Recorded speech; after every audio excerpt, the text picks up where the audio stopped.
Get started. With that, good evening, ladies and gentlemen, and welcome to the July 7th, 2021 meeting of Clark County Historic Preservation Commission. I'm Andy Gregg. I'm the elected vice chair and current acting chair. And I'd like to welcome our three new commissioners. And with that, say good evening to Paige Alfuth, Jan Bader, and Morgan Frazier. And we'd like to also extend a warm welcome to members of the public as well as staff members from Clark County and the City of Vancouver. Jackie?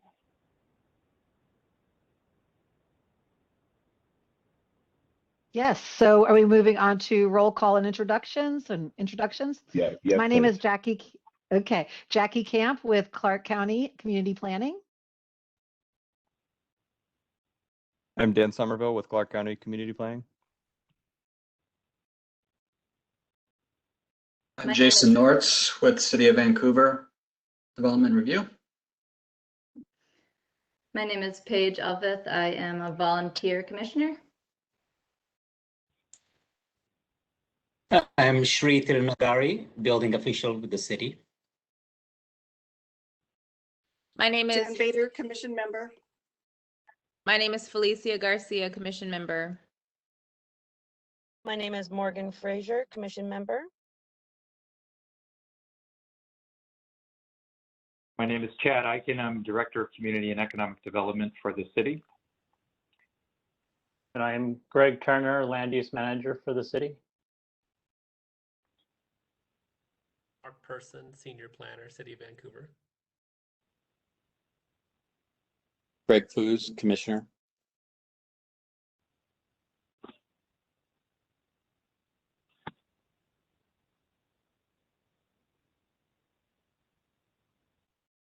Is that everyone? I'm Becky Rood, City Attorney, Assistant City Attorney with the City of Vancouver.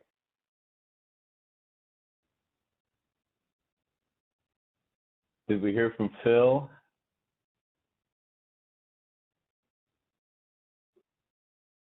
And Taylor, did we hear from Taylor? This is Taylor Halvick. I'm the Chief Civil Deputy Prosecuting Attorney with Clark County. Thank you, everybody. So, Jackie, it's been a while for me. Do I call the roll or do you? You can go ahead, but it looks like everyone's introduced themselves. So if you want to move on, it looks like we have on record who's in attendance. All right, thank you. I thought so. We move now to the approval of the June 2, 2021 minutes. Are there any additions or deletions from members of the commission who attended that meeting? Greg?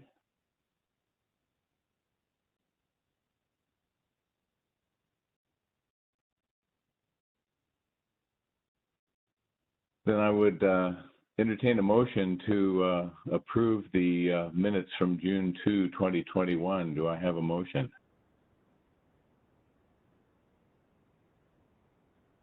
I'll move approval of the minutes. All right. I guess it's up to me then to second it because we were the only two there in attendance. So it's been moved and seconded that the June 2, 2021 minutes of the Clark County Historic Preservation Commission be approved. All in favor? Aye. Aye. Thank you. We move now to the minutes of the June 14, 2021 special meeting. Are there any additions or amendments to that meeting's minutes?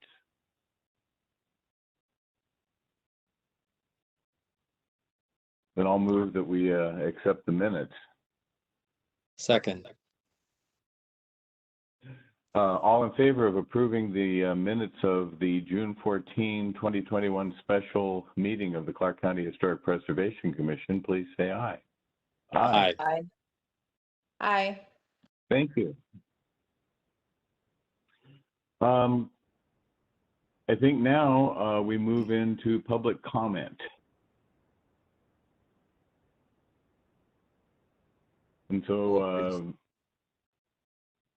Jackie, or are you or Dan calling on folks to provide input? Yes, so there's public comment instructions are on the screen right now if you're able to view them.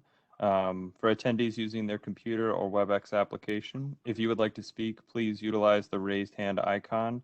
You can do this by clicking on the participant button or icon, the location of which depends on the device that you're using. Staff will acknowledge those attendees during this public comment period who've raised their hand by selecting the hand icon. When you're acknowledged, you will be unmuted. For attendees attending by phone, audio only, you will need to press *3 on your phone's number panel to raise your hand. You will hear a message that says you have raised your hand to ask a question. Please wait to speak until the host calls on you. When you're acknowledged, you will be unmuted and you will hear a message that says you've been unmuted. When you've finished your comment, press *3 to lower your hand and you will hear a message that says you've lowered your hand. Please note that public comment is limited to 3 minutes per person in order to accommodate all speakers.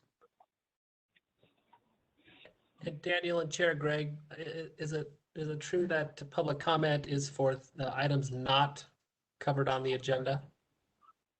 That is correct. We will have public comment during the hearing for items on the hearing agenda. Thanks, Mark.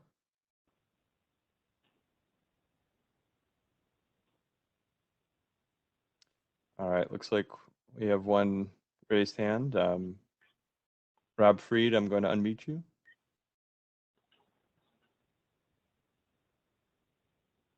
Hi, can you hear me? Yep. Yes. So for those of you in the board that in the commission don't know me, my name's Rob Freed. I'm an archaeologist and former chair of the Clark County Historic Preservation Commission. He and I served together years ago when Andy was a whippersnapper. And that, believe that. So there's two items I wanted to bring to the attention of the commission. One is regarding an article in the Columbian that appeared about a month ago about a property known as the John Stanger House on Old Evergreen Highway. The house was built in the mid-1860s. John Stanger was a Hudson's Bay Company employee. It's probably the second oldest standing building in the county. The article mentioned about alterations being done to the house, Civil War era alterations, I believe the article said, and also indicated that the Boy Scout troop had rebuilt the existing privy. So being an archaeologist, I was very concerned. I'm familiar with the property. There are intact archaeological deposits out there, and I was concerned about the privy being rebuilt, whether the old one was moved, whether the exact spot of the old one is still designated. Consequently, I spoke with Mark Pearson, wondering if he had received any application for the work, and Mark indicated that there was an application for a certificate of appropriateness that would be heard in a future meeting, maybe August or thereafter.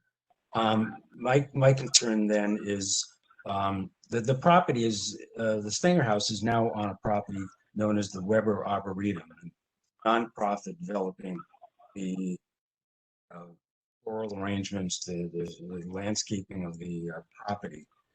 So my concern is if and when the commission proposal logical deposits be a serious consideration. The second item I wanted to bring up was the Heritage Farm property on Northeast 78th Street in Hazeldale. I've been involved with the property for 10 plus years. I'm currently on the advisory board. For those of you that aren't familiar with the Heritage Farm property, remains of the old poor farm, and it's probably the most intact poor farm property in the state. currently listed in all 3 heritage registers, and it's listed as an historic district, including recognition of the landscape as an historic agricultural landscape. Approximately 100 acres, about 6 buildings and a cemetery around the property is. Some months back, a preliminary proposal was brought before the commission for a solar panel project on the property, 5 acres on the south side of the property, and it would be in place for 25 years. The thing I'm concerned about is that the visual impact on the historic landscape. As a member of the advisory board, we review proposals that are research or ag-related projects. I would imagine most of the commission members are not aware or familiar with the property. And if and when there's a grant that's obtained by the applicant moves forward and you hear this for a certificate of appropriateness hearing, I think would be appropriate for the commission to tour the property and see the cultural features of the agriculture.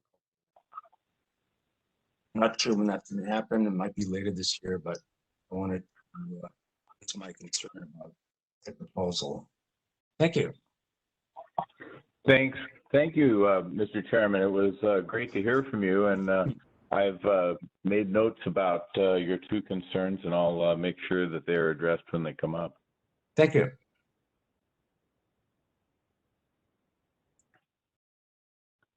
All right. Dan, any other commentary? We do have a second hand raised. Glenn Young, I see your hand raised. I will unmute you. Hi, Greg. Or hi, Glenn. Hi, thanks for having me on here. I just signed into the meeting a little bit late, so I didn't know if I was here in time. So I appreciate being able to speak. I just wanted to say just a couple things about the issue of the smokestack, and I am not an expert. Glenn, oh, yeah. We've sorry, I apologize. With you joining late, I guess we've just started public comment for items not on the agenda this evening. So we will start public comment on the smokestack. We'll okay. At the public hearing shortly. Okay, thank you very much. Sorry about that. No problem. That's okay. We'll get back to that in a moment. Are there any other attendees with comments on items outside of the public hearing this evening? Use the raised hand icon or *3 on your number keypad, your phone keypad.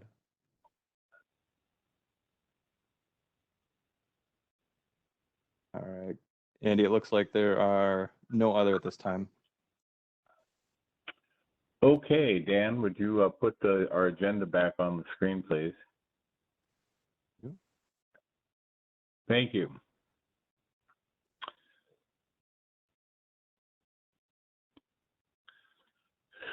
So at this time, I will call to order this online public meeting. It is July 7, 2021.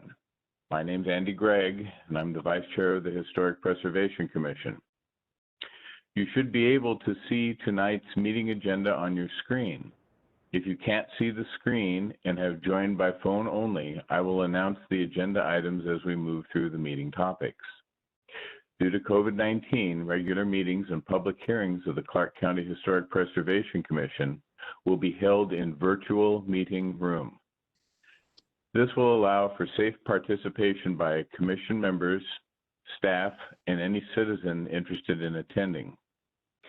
Members of the public and applicants have joined as an attendee, which means you can see and hear the event if you joined via computer or mobile device, or you can just hear the event if you've joined by phone.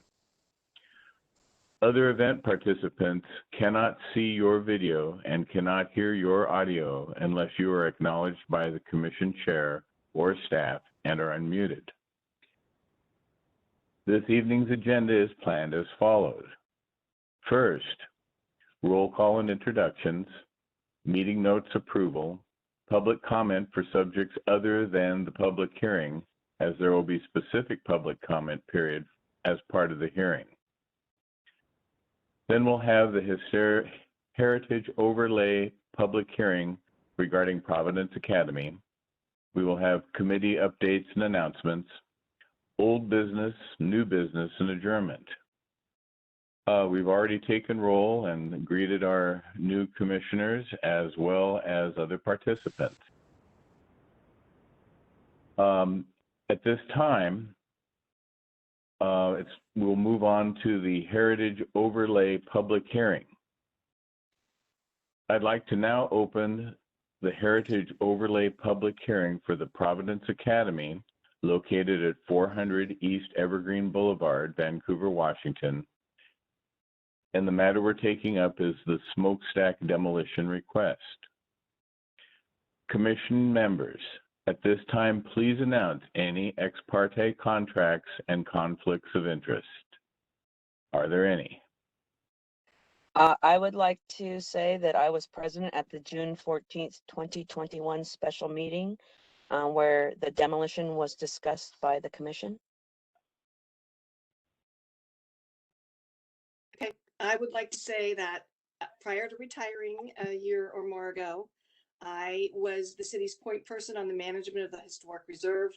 And as such, I worked very closely with the Historic Trust. And I was on their board when the decision was made to purchase the Academy. However, I have not been involved in the subcommittee that's overseeing the development of the Academy. And I'm no longer on the trust board and haven't been for about 18 months. Any further announcements? Seeing none, staff will now give a summary report, and this is Jason Nortz. Good evening. Daniel, that's actually, Hey. there you go. Hey, Jason, Yes. before you start, should we make sure that Phil's mic is working? I know it wasn't again. Sure. Dan, he was saying that he needs to be unmuted. And Jackie, I was moved over if you can hear me, so I think I'm good. Okay, We can hear you. good. Just wanted to double check everything. Okay, sorry. Thanks, Jackie. Thanks, Phil. All right. So good evening, Chair Gregg and fellow commissioners. Welcome new Commissioner Alfuth, Bader, and Frazier. I am Jason Nortz. I'm the Development Review Manager for the City of Vancouver. The project before you this evening is the smokestack demolition request at the Providence Academy site. Tonight, I'll be providing a brief overview of the timeline of events as it relates to this project, the process for review, procedures for processing demo applications, and the criteria for approving them. I'd also like to point out that a pre-hearing briefing memo was provided to the HPC prior to tonight's meeting that also touches on some of this in greater detail. Next slide, please. So for the purposes of orienting everyone, here is an overhead image of the site. So as you can see, the smokestack is located adjacent to the boiler and laundry buildings in the northeast corner of the site. It's also referred to as Parcel 5. The site is also located in the city's Heritage Overlay District number 1. Next slide, please. So some additional images of the smokestack. The first one on the left is an overview of the subject property facing southwest from the northeast corner of the subject. The one on the right is facing southeast toward the subject property from the northwest corner, excuse me.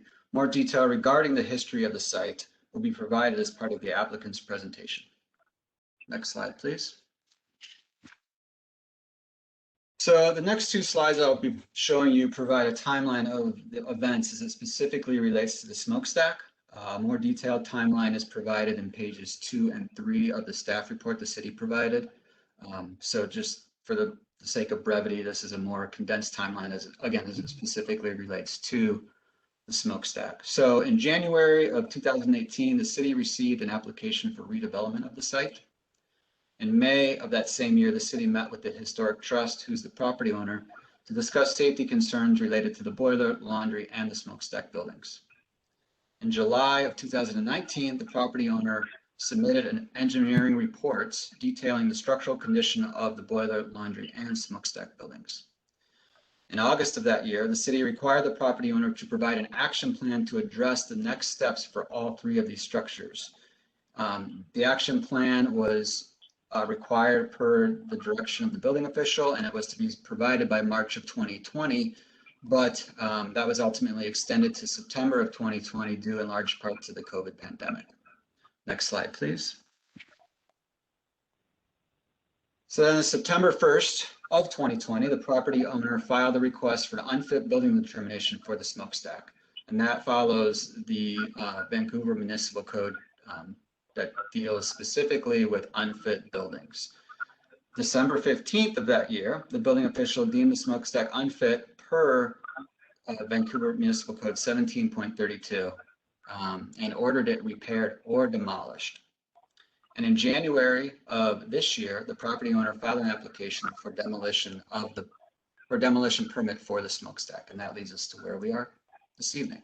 Next slide, please.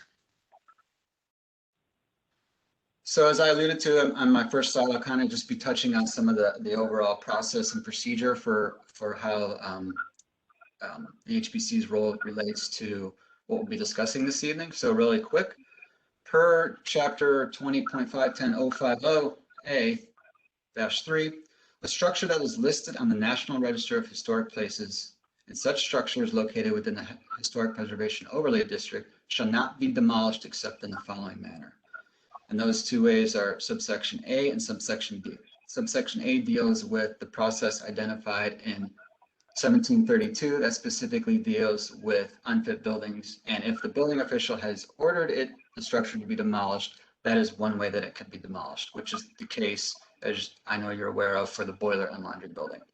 In the case of the smokestack, it was not ordered outright demolished, but rather ordered repair or demolished. So therefore it follows the requirements in subsection B, which is demolition of other buildings in a historic preservation overlay district. The proponent of the demolition shall submit an application for demolition together with a report demonstrating that preservation of the building or structure and important features thereof proposed for demolition will impose an economic hardship upon the owner, rendering it impractical to renovate, restore, or reuse the structure. Next slide, please. So on December 15th, 2020, the building official deemed the smokestack unfit, but did not outright order it demolished, but rather repaired or demolished. As such, the proponent of the demolition is subject to the requirements of subsection B, which I mentioned earlier, which requires the owner to submit a report detailing the preservation of the building will result in an economic hardship. The report shall address 9 specific items that are all addressed in greater detail as Exhibit 4 in the staff report, and I know that the applicant will also be getting into specific details regarding those 9 items in their presentation.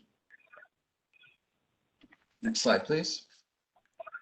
So this slide discusses the code requirements for processing applications for demolition. So the standards by which the commission must evaluate the demolition application at the public hearing are prescribed in Vancouver Municipal Code, which I just touched on, which is the A3A subsection B, and ultimately the review criteria, which I'll touch on in a moment, which is 050A3D. The role of the commission, the commission's determination of whether to approve the demolition application is limited to whether the applicant can demonstrate that renovation, restoration, or reuse of the structure will impose an economic hardship on the property owner that makes any outcome other than demolition impractical. Next slide, please. So these next 2 slides identify the approval criteria that shall be considered by the commission when reviewing the demo applications. So the first 2 criteria, the extent to which demolition of a building will have a serious adverse impact on the cultural significance of the Historic Preservation Overlay District. Criteria number 2, the extent to which the building is so deteriorated and so lacking in historical fabric that it would be not viable to retain the historic, cultural, and architectural significance of the building through rehabilitation or renovation. Next slide, please. The third item, the third criteria, there is no reasonable alternative to demolition that would provide the owner with a reasonable economic return. And criteria number 4, the extent to which the denial will deprive the owner of reasonable economic use of the underlying property. Next slide, please. So in the event the commission determines that the demolition application meets the criteria for approval, the commission may impose additional conditions on the city's issuance of the permit for the demolition to the applicant. The conditions that the commission may impose include, but are not limited to, the effective date of the permit may be delayed by up to 90 days to allow third parties to propose alternatives to demolition to the owner, and a longer period of time may be set if agreed to by the applicant. The second condition being the submission of information that supplements and completes the information required by that subsection A3B that I touched on earlier that has the 9 criteria which ultimately govern the application report requirements as described. Next slide, please. So recommendation. Because of the smokestack's unique nature as a unique character as a monument rather than a typical four-corner building that can have a reasonably accurate economic value placed on it, staff recommends that the HPC review the request for demolition permit using the review criteria identified in Chapter 20.510 to determine if economic hardship exists for the requirements of Chapter 20.510.050 A3B and either approve or deny the applicant's demolition permit. Next slide, please. So that concludes our presentation. I'd also like to mention, in addition to myself, we have the City Attorney Philip Gigler, the Chief Building Official Shreet Nagari, as well as our Land Use Planning Manager Greg Turner and our CED Director Chad Eichen on the call this evening and available for questions, as well as myself. And then one other thing that I did touch on earlier, Maren Calvert, representing the Historic Trust, will be also providing a more detailed presentation shortly. So thank you for your time, and I'm available for any questions. Thank you, Jason. At this time, I'll ask, does the Historic Preservation Commission have any questions of staff?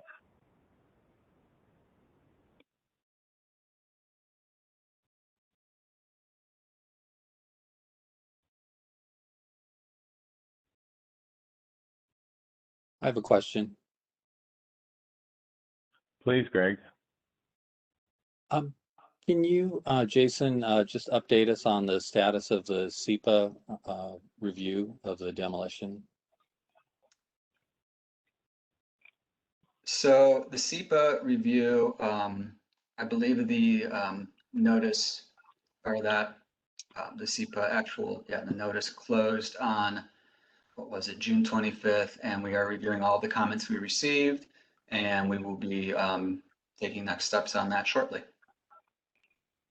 So just a procedural question, wouldn't that document, once it's finalized, be something that would be appropriate for the commission to review and to have before it makes a demolition determination?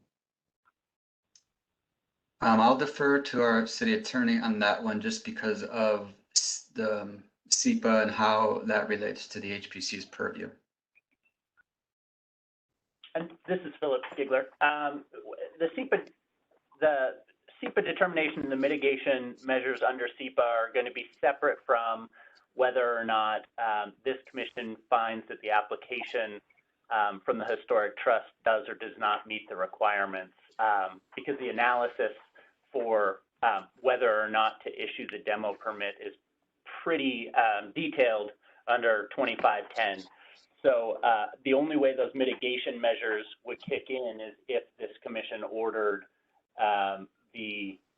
approved the application for demolition. So they're essentially, although they're closely related, they're two separate paths.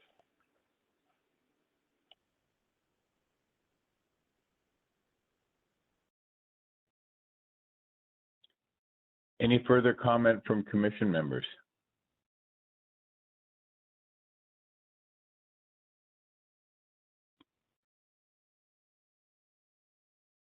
Seeing none, we'll invite the applicant to give a presentation at this time.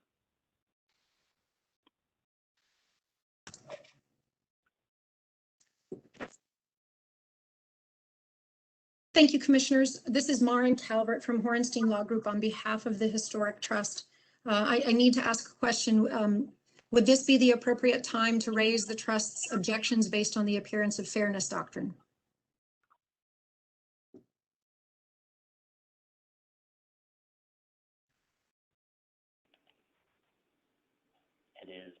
Becky Rude out there? Becky? Yes, I'm sorry. A couple of buttons to unmute. Yes, I believe so.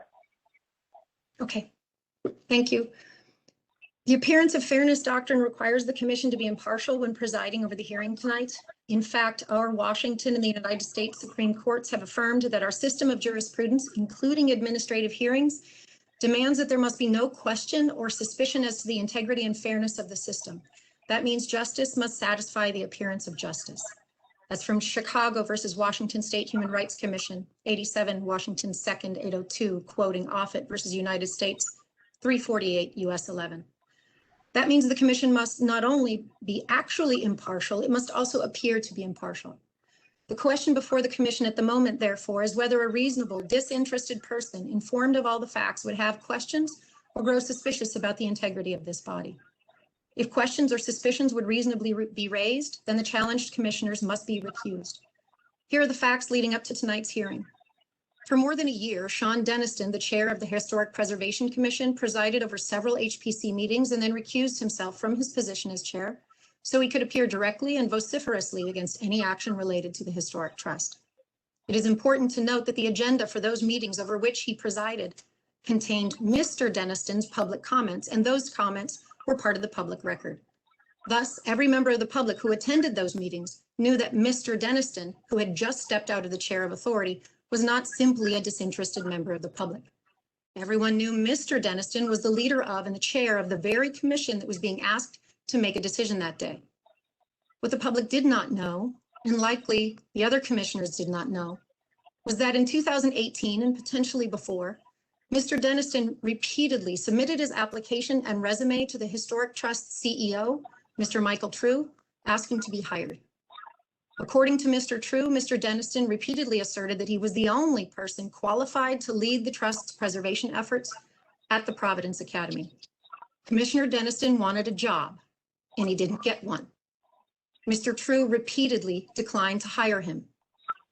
As best we can tell from the public record, Mr. Denniston has not disclosed this conflict of interest to the commission at any point over the past year or more. Mr. Denniston simply asserted and continues to assert that the Trust, without him, is doing everything wrong.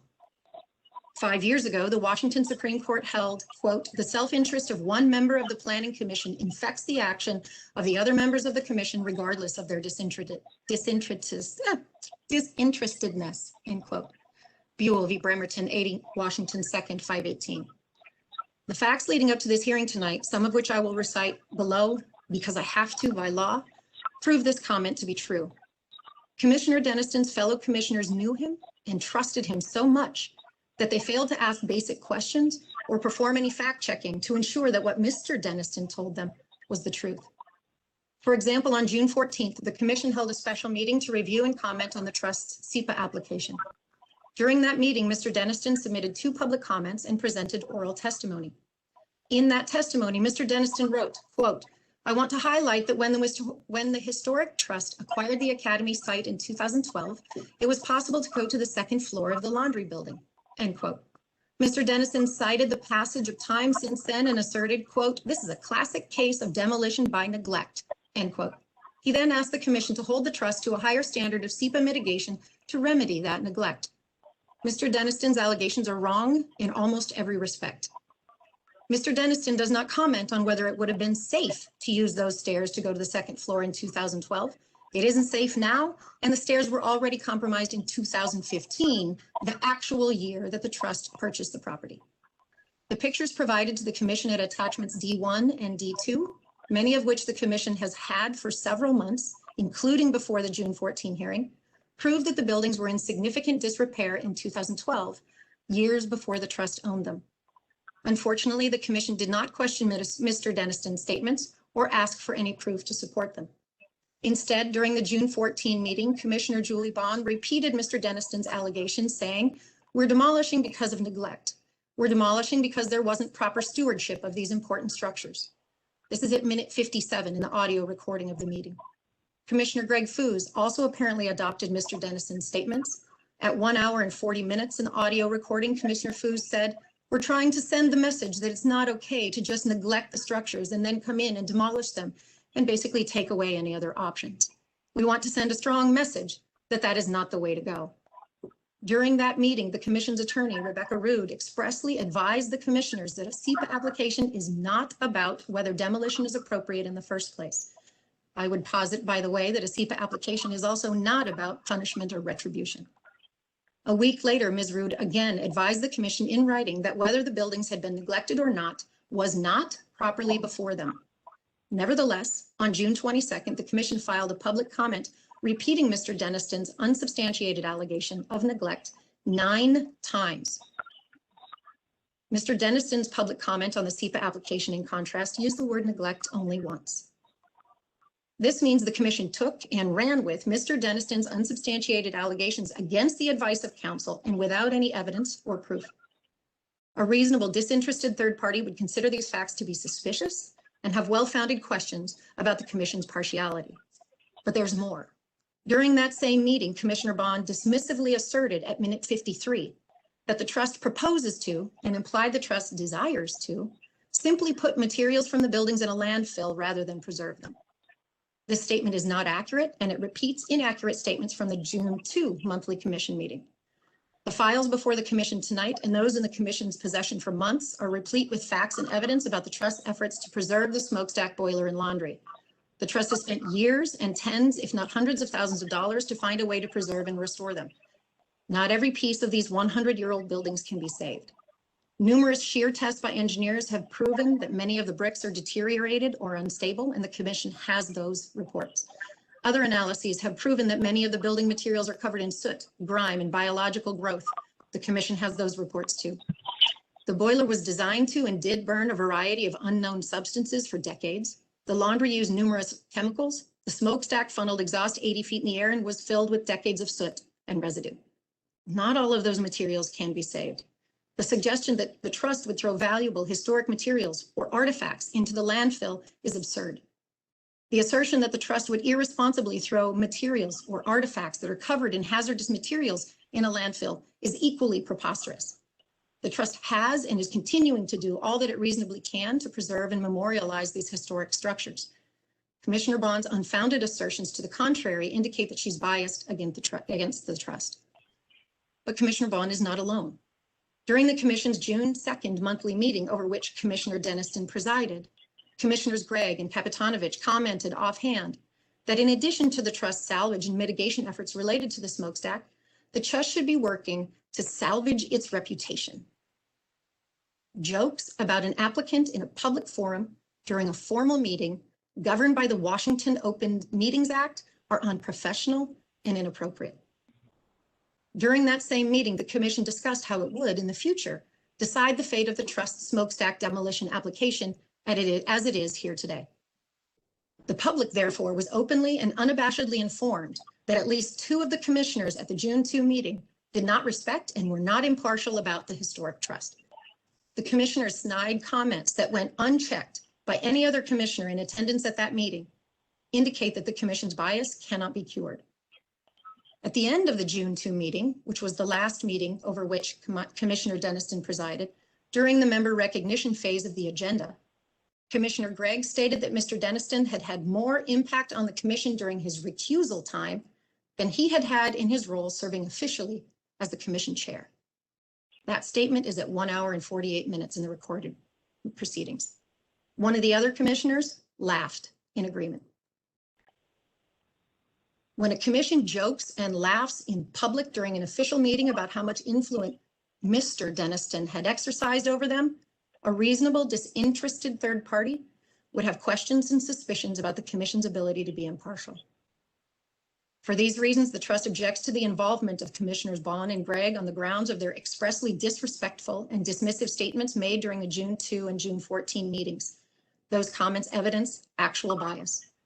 The trust also objects to the involvement of Commissioners Bond, Foos, Gregg, and Garcia tonight on the grounds that Mr. Deniston's inappropriate conduct over the past year has tainted the entire commission, as decided by the Washington Supreme Court in Buell 80 Washington 2nd at 525. While some may contend that Mr. Deniston is no longer a commissioner and therefore his influence has ended, the facts prove otherwise. The June 14 meeting, about which we have already spoken, occurred after Commissioner Deniston stepped down. In addition, yesterday, Mr. Deniston submitted a multi-page objection of the trust application that again contains many unsubstantiated or false statements. For example, on page 2, Mr. Denniston claims the trust purchased the smokestack boiler and laundry, quote, almost exclusively using funds raised from the public, end quote. This is not true. When Richard Burroughs said, quote, the Historic Trust did not buy Providence Academy, the community of citizens brought Providence Academy, unquote, he was referring to the Providence Academy main building. The main building sits on a different legal lot than the boiler, smokestack, and laundry, which sit on parcel 5, as you have heard today. The main building was purchased entirely using donated private funds. Of note, donated funds are not public funds. They're private funds donated primarily by private individuals. The trust did not use public, municipal, or taxpayer money to purchase the main academy building. The trust also did not use public money to purchase the boiler, laundry, or smokestack. Nor did the trust use private donations to purchase the boiler, laundry, and smokestack. The trust bought Parcel 5 through a separate LLC with borrowed funds from the seller. The seller issued a note and agreed to take payments for the parcel over time, and the trust still owes $1.3 million on that note. On page 4, Mr. Denniston asserts that the trust has been pursuing demolition of the smokestack, quote, since at least 2017. This is not true, and the facts recited by staff and Mr. Nortz tonight prove that that's not true. In 2018, Marathon submitted a development application for the remainder of Parcel 5, proposing to retain the smokestack. In June 2019, 2 consulting firms completed their analyses and determined that the smokestack was unable to withstand seismic activity. At that point, Marathon and the Historic Trust committed to contributing $250,000 each to stabilize the smokestack in June of 2019. In footnote 4, Mr. Denniston accused the trust's former CEO of misrepresenting facts.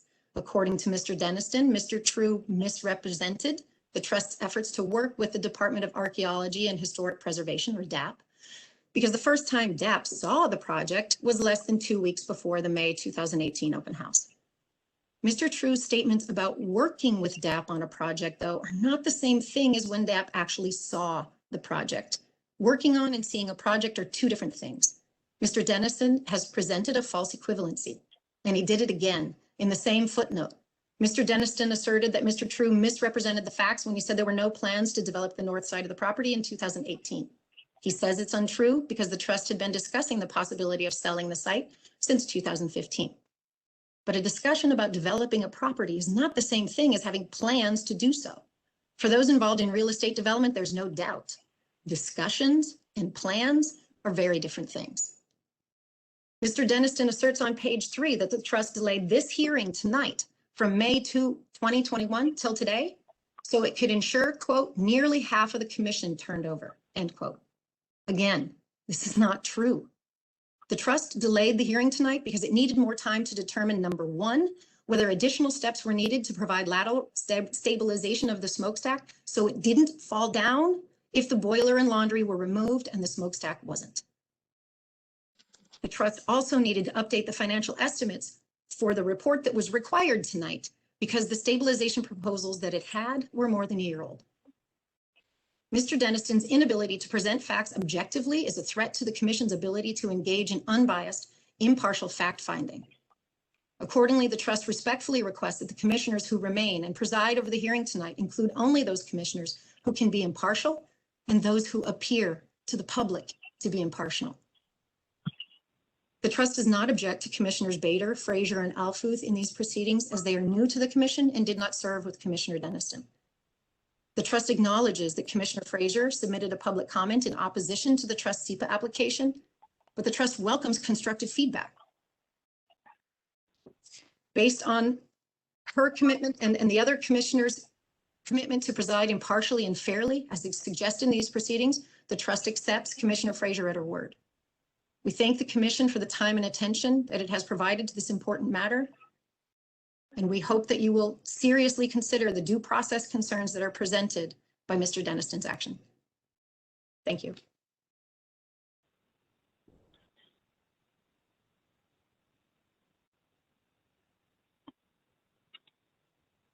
Thank you, Ms. Calvert.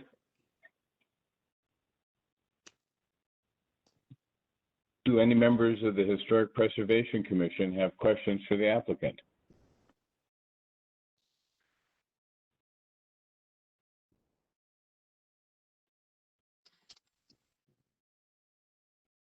I have one question. When I was doing some of my background research for this meeting, I found online a form on the trust's website, and it suggested that there was some sort of fund for the stabilization and preservation of the smokestack. But what I heard during the presentation was that was not necessarily the case. If the trust could clarify that for me, that would be great.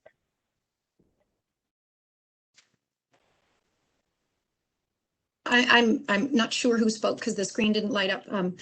I assume it was the commissioner. Fraser. Thank you. Commissioner Fraser, yes, there is a fund for stabilization. I'm not sure where you heard during the presentation that that's not true. Oh, I did not.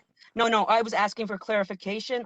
I found it on my own, Yes. online, doing my own research. Yes, absolutely. The trust has tried to collect donations for stabilization of the smokestack for the last 9 years. It's continuing to try to collect donations for that purpose. And if someone can come up with the $3 million to make it happen, the trust would love to stabilize the smokestack. Thank you.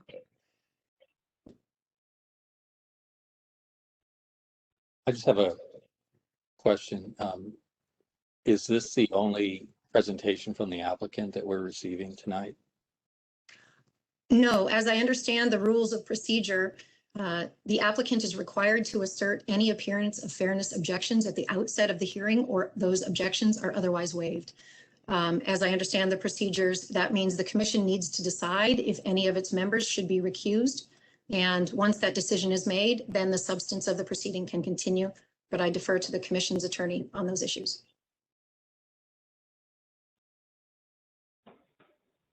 So at this point, we should probably be hearing from the city attorney on this. Hi, yes, can you hear me? This is Becky.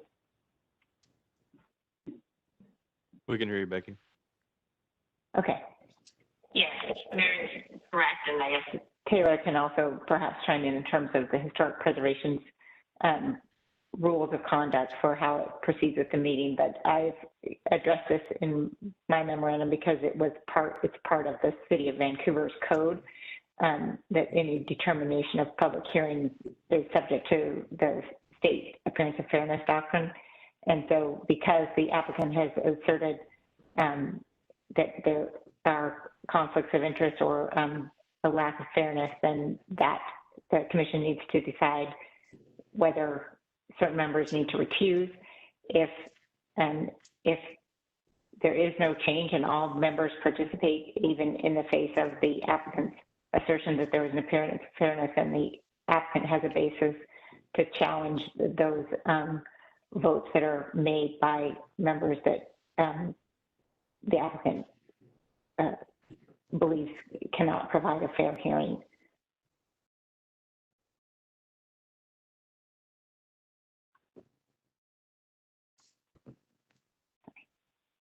So does that require a motion by the commission, a vote, a discussion? I'm not sure what procedurally we're being asked to do.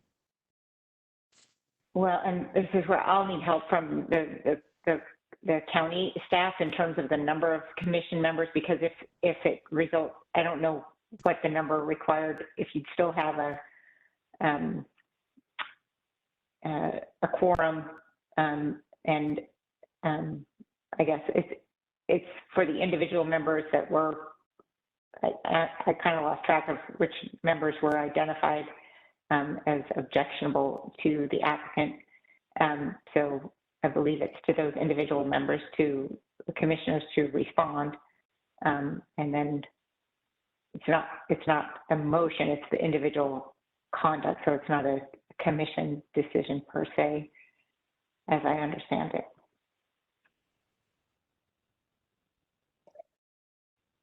This is Taylor Halvick from the county, and that recitation is consistent with my understanding that the individual members will need to make that determination, and to the extent it impacts the quorum, that'll control whether and how tonight proceeds. Okay, team, can I interject really quick? This is Feli Garcia, commission member. I'm super embarrassed because I have actually been absent for like, I'm certain either the last 2 or 3 meetings we've had. So, wow, there's a lot that's been happening. But I would very much like to have a contributing voice. As far as anything with reference to Sean, in the history of being on this board, which is not even, I think maybe almost a year, I don't agree with anybody just because they say I should. So I think that we could look at any recording and any opinion or advice that I have or voice I've lended to the board has been completely independent and of my own brain, for lack of a better term. Forgive me because I am sleep deprived. Thank you.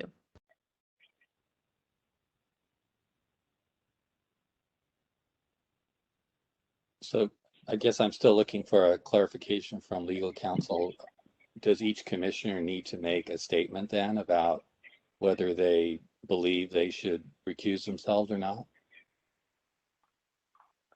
Yeah, yes, of those that were identified as having a potential conflict of interest or not being able to meet the appearance of fairness doctrine, unless they intend to recuse, it would be beneficial to provide a statement of how they believe they can, each commissioner believes they can satisfy that appearance of fairness requirement.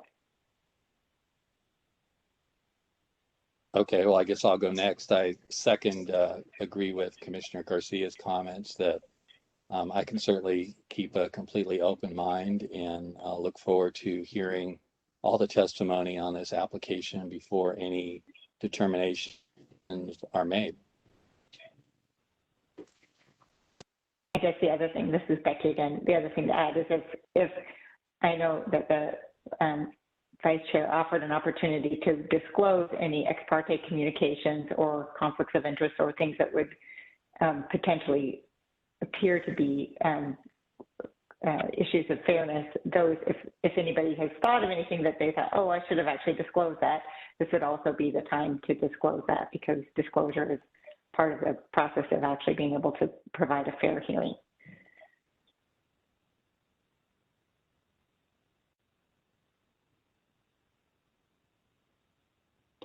Any further comments?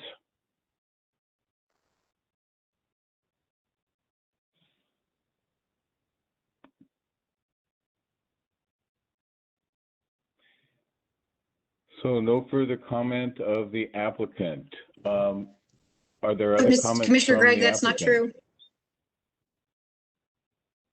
Please go ahead. As I understood it, we were still waiting for the other challenged commissioners to make a statement on whether they would be recusing themselves. They include Commissioners Bond and Gregg. Julie Bond's not here tonight. Okay. My question is that if a commissioner who's been accused of being partial or being influenced votes in favor of the request, would that also be challenged?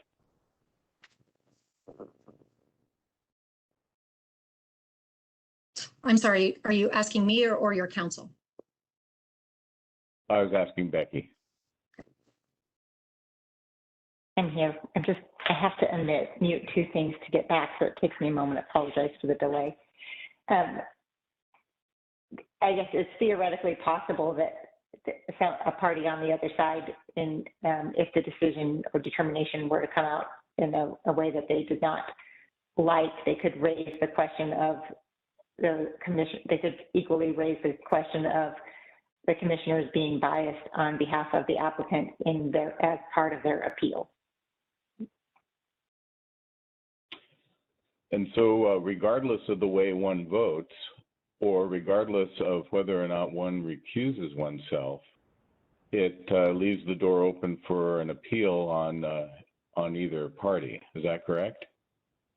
Well, not with a recusal. With a recusal, you're saying I have a conflict of interest where I can't decide it will either appear or it will actually be true that I can't decide this decision fairly. So I'm going to step aside and allow the commissioners that make up the rest of the quorum to make the determination without my vote. And then if it is a matter of appeal, then it can be either just that certain votes are dismissed as not part of it, or that the decision can be looked at in the whole. Well, I've been accused of being biased because of the influence of former Chair Dennison. And so if I were to recuse myself, I would be satisfied to let the outcome of the vote stand regardless of whether I recused myself or not. But when one is accused of being biased, then you know, that notion is attached. And so one could say, well, I'm open-minded about this and not biased, but that may not be clear and convincing enough evidence.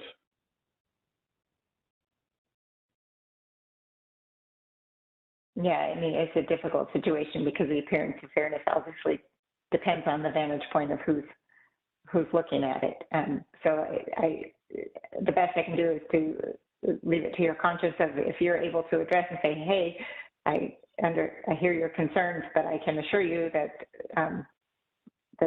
I'm able to comport myself in accordance with the guidelines of the commission and acquit my duties as a commissioner, apart from whatever personal opinion or personal relationships I have, then that may be the course that you choose. I can't advise you as to whether or not you actually have a conflict of interest. That's something that you have to determine. Well, I don't have a conflict of interest and I don't have any ex parte concerns, but I am concerned that I've been accused of being biased. And so I would like to have the integrity of the commission maintained. And if that means recusing myself from a vote on this matter, I would recuse myself and let the remaining commissioners cast their vote, and the decision that they make would stand.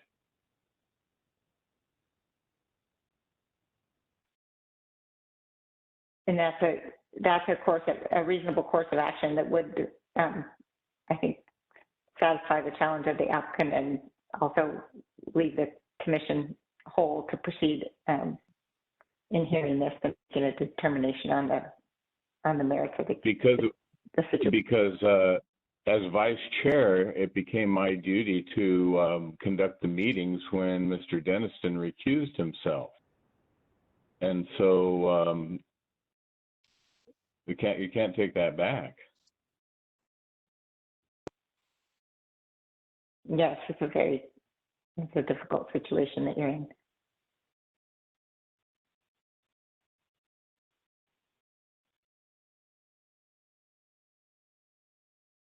So I thought Ms. Calvert's point was well taken about the appearance of impropriety as opposed to true bias or having one's mind already made up.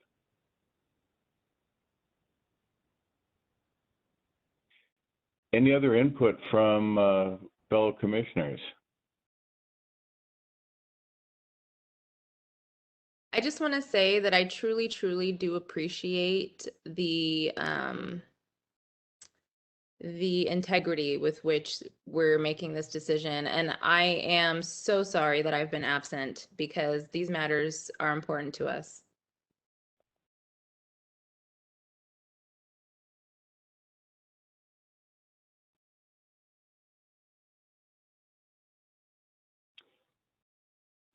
Okay, at this time, I'd like to ask if there is further presentation on the part of applicant. Yes, Commissioner Gregg, thank you. I'm confused. Does that mean you're remaining as part of the proceedings or you're recusing yourself? I respect your decision either way. Well, I'm going to remain a part of the process, but I'll be happy to abstain from voting when the time comes. But I want to conduct the meeting. Okay, thank you very much. I sincerely appreciate everyone's tolerance to go through that process. Please know that it is extremely uncomfortable for the trust as well. The trust recognizes and appreciates the Historic Preservation Commission's role and its authority and its background and experience, but the rules of due process and procedure dictate that if we don't raise those objections now, we waive them forever.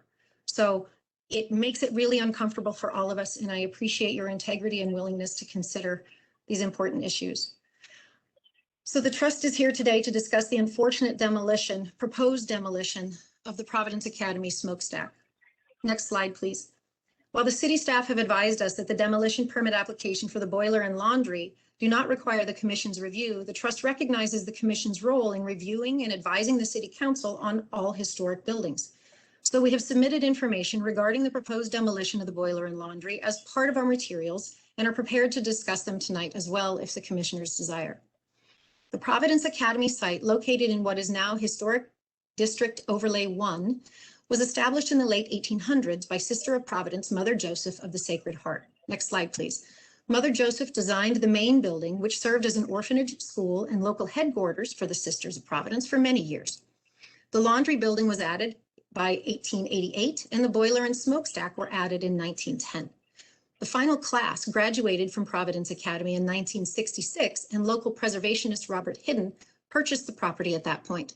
He repurposed the Academy site for office, small business, and community events. Next slide, please. As early as 2011, the Historic Trust began evaluating whether it could purchase, preserve, and rehabilitate the Academy property. In 2012, the Historic Trust retained historic consultants such as Sarah and what is now Meritus Consulting to evaluate the property. Next slide. At that time, though, the buildings were quite dilapidated. Next slide. A fire had wreaked havoc on the buildings, causing the boiler building roof to collapse. Trash, trees, and vines had accumulated on the site. These pictures were taken during the due diligence period in 2012, 3 years before the trust purchased the property. Next slide, please. The trust retained Sarah Architects and Meritus Consulting for their professional opinions and experience in historical restorations because of the poor condition of the buildings. The trust purchased the property with the intent of restoring it. From 2012 to 2019 or 2020, the trust negotiated, analyzed, and strategized a variety of ways to make that happen. With the help of generous donors and excellent professional historic rehabilitation partners and loans from the property's seller, the trust has invested $16 million to date in purchasing, renovating, and maintaining the Academy property as a whole. Next slide, please. As a result of the trust's efforts, with the help of its professional consultants, the stature of Providence Academy as a premier historical site has increased. As you can see from this slide, under the trust's supervision, public tours and exhibits began in 2016. The roof of the main building was replaced in 2017 and 18. The south gallery porches were replaced, the north porch, floors, and security system have all been installed. Accessibility improvements were made and the HVAC was upgraded. Interior rehabilitation of the chapel and Providence Hall has been fantastic. Next slide, please. In fact, the trust team has been recognized and received rewards for its efforts. This year, the Providence Academy Chapel was named a Palladio Award winner.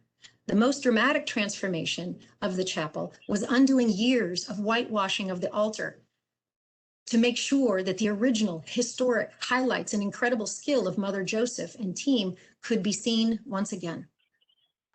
Unfortunately, the boiler, laundry, and smokestack have proven to be too deteriorated to rehabilitate like this. Next slide, please. In January 2018, a developer submitted an application to build apartments on the parking lot areas of Parcel 5.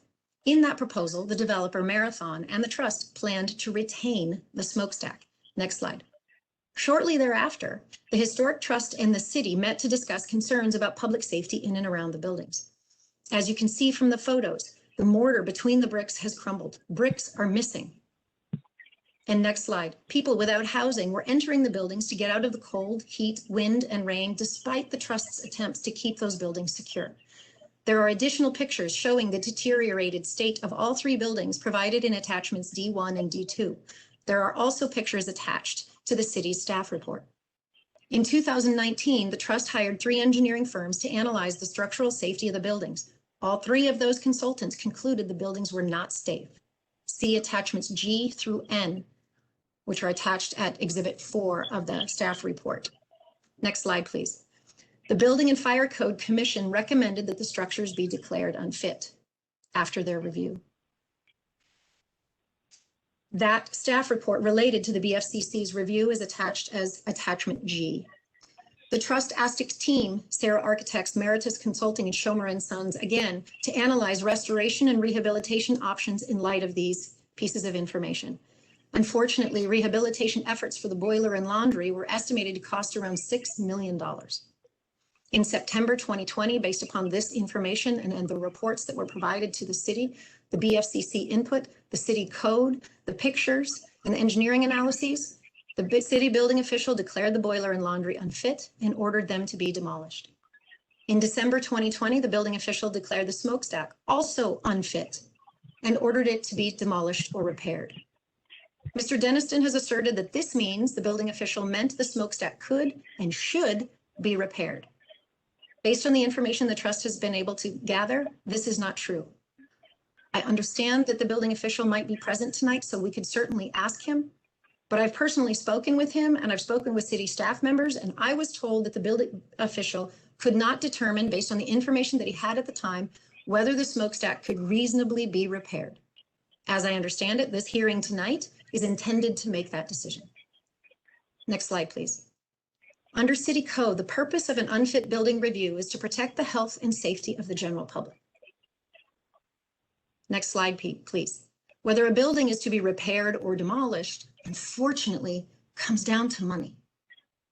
We're talking about a privately owned building on privately owned land. If, in the opinion of the building official, a building cannot be reasonably repaired or remedied, then the building official may order its demolition order. If the repair and remedy can be done, despite the building official's opinion, then the building official shall withdraw that demolition order. Here, in Heritage Overlay 1, the demolition of an historic building must be reviewed and approved by the commission. That's why we're here today. Next slide, please. The question before the commission tonight, therefore, is whether the smokestack can be reasonably repaired or remedied, and whether doing so will place an economic hardship on the Historic Trust. Unfortunately, this slide says RCW. It should say VMC. It's city code, not state law. But under state law, 2510050A3D provides the decision criteria for today's hearing. There are 4 criteria. Whether the proposed demolition will have a serious adverse impact on Heritage Overlay 1, whether the buildings have so deteriorated that their historical fabric has been impaired. Under this criteria, the commission is looking to see whether the historic, cultural, and architectural significance of the buildings can viably be retained. Next, the commission should consider whether any reasonable alternative to demolition would provide a reasonable economic return. And finally, the 4th criteria the commission shall consider is whether requiring the trust to retain and stabilize the buildings will deprive the trust of reasonable economic use of the property. Next slide, please. Given the building official's December 2020 order to repair or demolish the smokestack, the city advised the trust to prepare and submit a Section A3B report to the commission for its review and decision. It did. Again, unfortunately, the slide should not say RCW. It should say VMC, referring to city code. Each of these 9 items that must be addressed in a Section A3 report are provided in the trust Section A3B report, which the commission has. It's also attached at Exhibit 4, I believe, of the staff report. Mr. Dennison contends that the trust's A3B report is incomplete. That's not true. The trust's A3B report includes attachment A as in alpha through T as in tango, all of which are incorporated by reference and attached to the city's staff report at Exhibit 4. Attachment C2, for example, contains the National Register of Historic Places nomination, which explains the historic, cultural, and architectural significance of the Providence Academy site. The trust is not required to reiterate all of those points again within the body of the report itself. It's simply relying on the nomination and other information provided with it. While it's true that the A3B report does not include as-built drawings, as Mr. Denniston has asserted, That's because these buildings are more than 110 years old. As we understand the term, as-built drawings refers to documents that allow a compare and contrast between the design and the final specifications in the way the building was built, so that you can see whether they complied with the design or deviated from the design for whatever reason. This definition is not in city code. It's a definition that we've provided because it's a commonly accepted understanding of as-built drawings.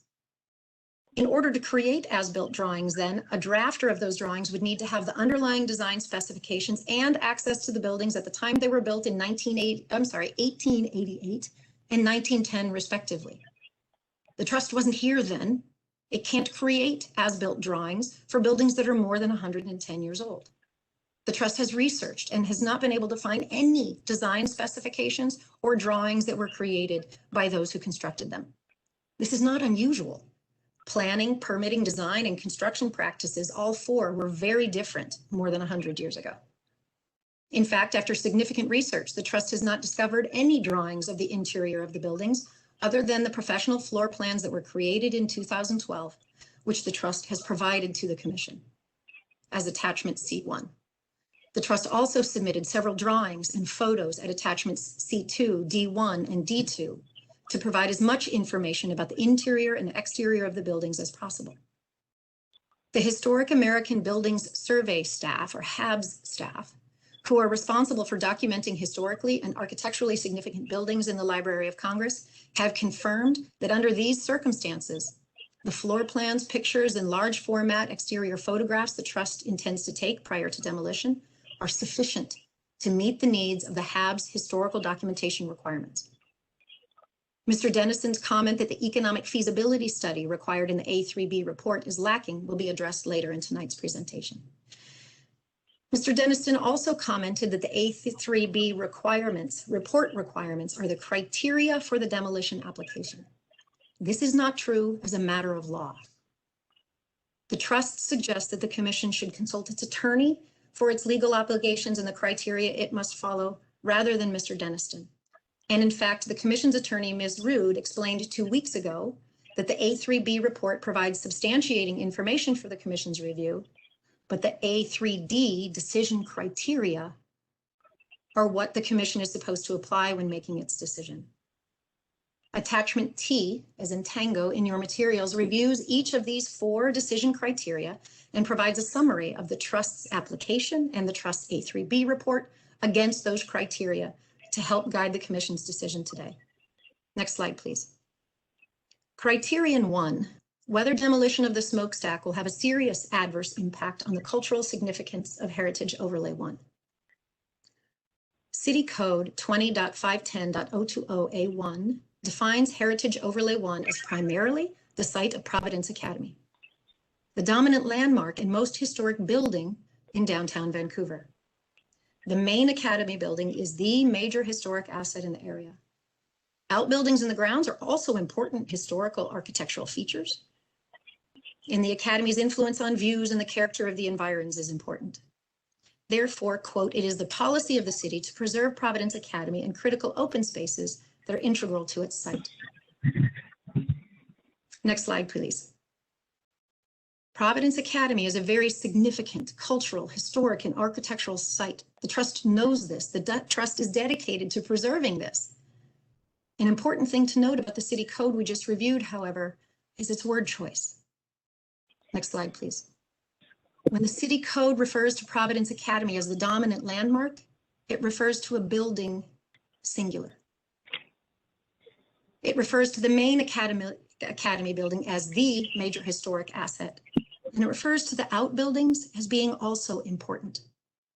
This doesn't mean that the smokestack isn't important. It just means it's not as important as the main building of the Providence Academy.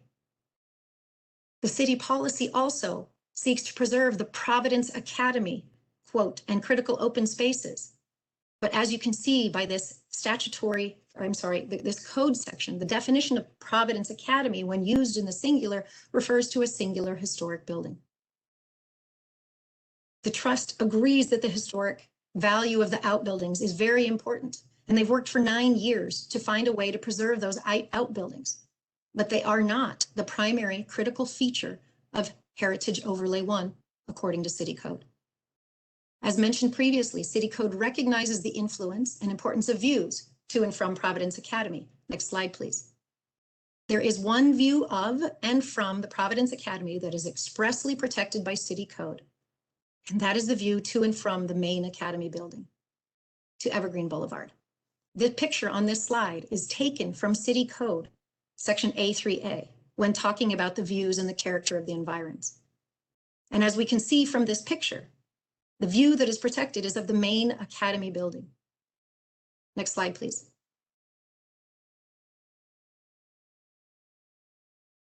This is the view that is protected by City Code.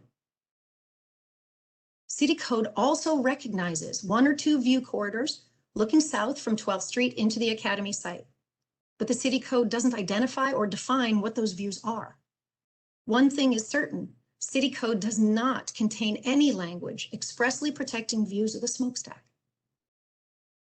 While the view of the smokestack is endearing and treasured by many, including the trust, it is not recognized as critical in City Code. The Academy letters on the smokestack were added in about the 1970s. They are not, historically speaking, the most valuable piece of the property. The Providence Academy is a treasured part of our community. Mother Joseph designed and utilized this main building for the health, benefit, and welfare of the community for more than 130 years. It is an iconic structure of tremendous significance. But the utilitarian laundry, boiler, and smokestack support buildings were not original to the site. They were added, as we've said, in 1988 and 1910. The boiler and smokestack, designed by architect Robert Teagan, are not the only examples of Teagan architecture. Next slide, please. For example, Teagan designed the Elks Building in downtown Vancouver, which was built in 1911, and Ringler's Cotillion Hall, which I understand is now known as the Crystal Ballroom in Portland, which was built about 1913 and 1914. So they're all from about the same era. Both of these buildings on this slide are on the National Register of Historic Places. Next slide, please. As we understand it, there may not be another Teagan smokestack, and that's truly disheartening. If there were unlimited funds or taxpayer funds or benefactors, as I said earlier, willing to provide the $3 million required to stabilize this smokestack, the trust would love to do it. But without generous philanthropic or public financial support, the trust simply can't afford to. As an outbuilding, the loss of the smokestack will be adverse, but not significantly or seriously adverse. And the trust is committed to a multi-step educational and preservation mitigation plan to mitigate that loss. Next slide, please. The trust has a multi-step mitigation plan that it will implement with the guidance and supervision of the State Department of Archaeology and Historic Preservation, or DAP. It will do so with a team of experienced historic preservation, archaeology, and construction consultants, and with the review and assistance of Library of Congress and the National Park Service documentation experts. The trust will continue working with Archaeological Investigations Northwest to survey, properly document, and care for archaeologically significant finds, remnants, or artifacts. The trust is required to and will obtain a DAP permit, which will address all of the archaeological requirements for the property, including tribal consultations. The trust is already working with the federal HABS staff to ensure that we have and can obtain all necessary documentation to allow the boiler, laundry, and smokestack to be included in the HABS collection in the Library of Congress. The trust is committed to providing 3D displays, plaques, clear overlay panels, so that visitors can see and touch examples of how the property once looked. The trust is developing podcasts and educational tours to provide even more information and educate public in the future. The trust will update its website with smokestack, boiler, and laundry information and ask the Pacific Coast Architecture Database to update its records of the Teagan architecture in the area to include the laundry and smokestack in their collections. The trust will also work with DAP to include a biography of Teagan on its website. The trust is committed to doing all this work for all three of the structures, not just the smokestack, even though it's not required by law or public policy to do so. The trust is committed to preserving the historic, cultural, and architectural significance of the property and to educating the community about it into the future. This is the entire reason the trust purchased it, and it's the reason the trust exists. Unfortunately, the smokestack is just too deteriorated to save it. Next slide, please. The second criterion looks at the deterioration of the structure and whether stabilization efforts would so impair the historical fabric that there's no viable way to retain its historic, cultural, or architectural value. In our Section A3B report, we provided 3 potential seismic stabilization options. Option 1 is to fill the center of the smokestack with concrete and steel, reinforcing and to include a mat footing for the smokestack.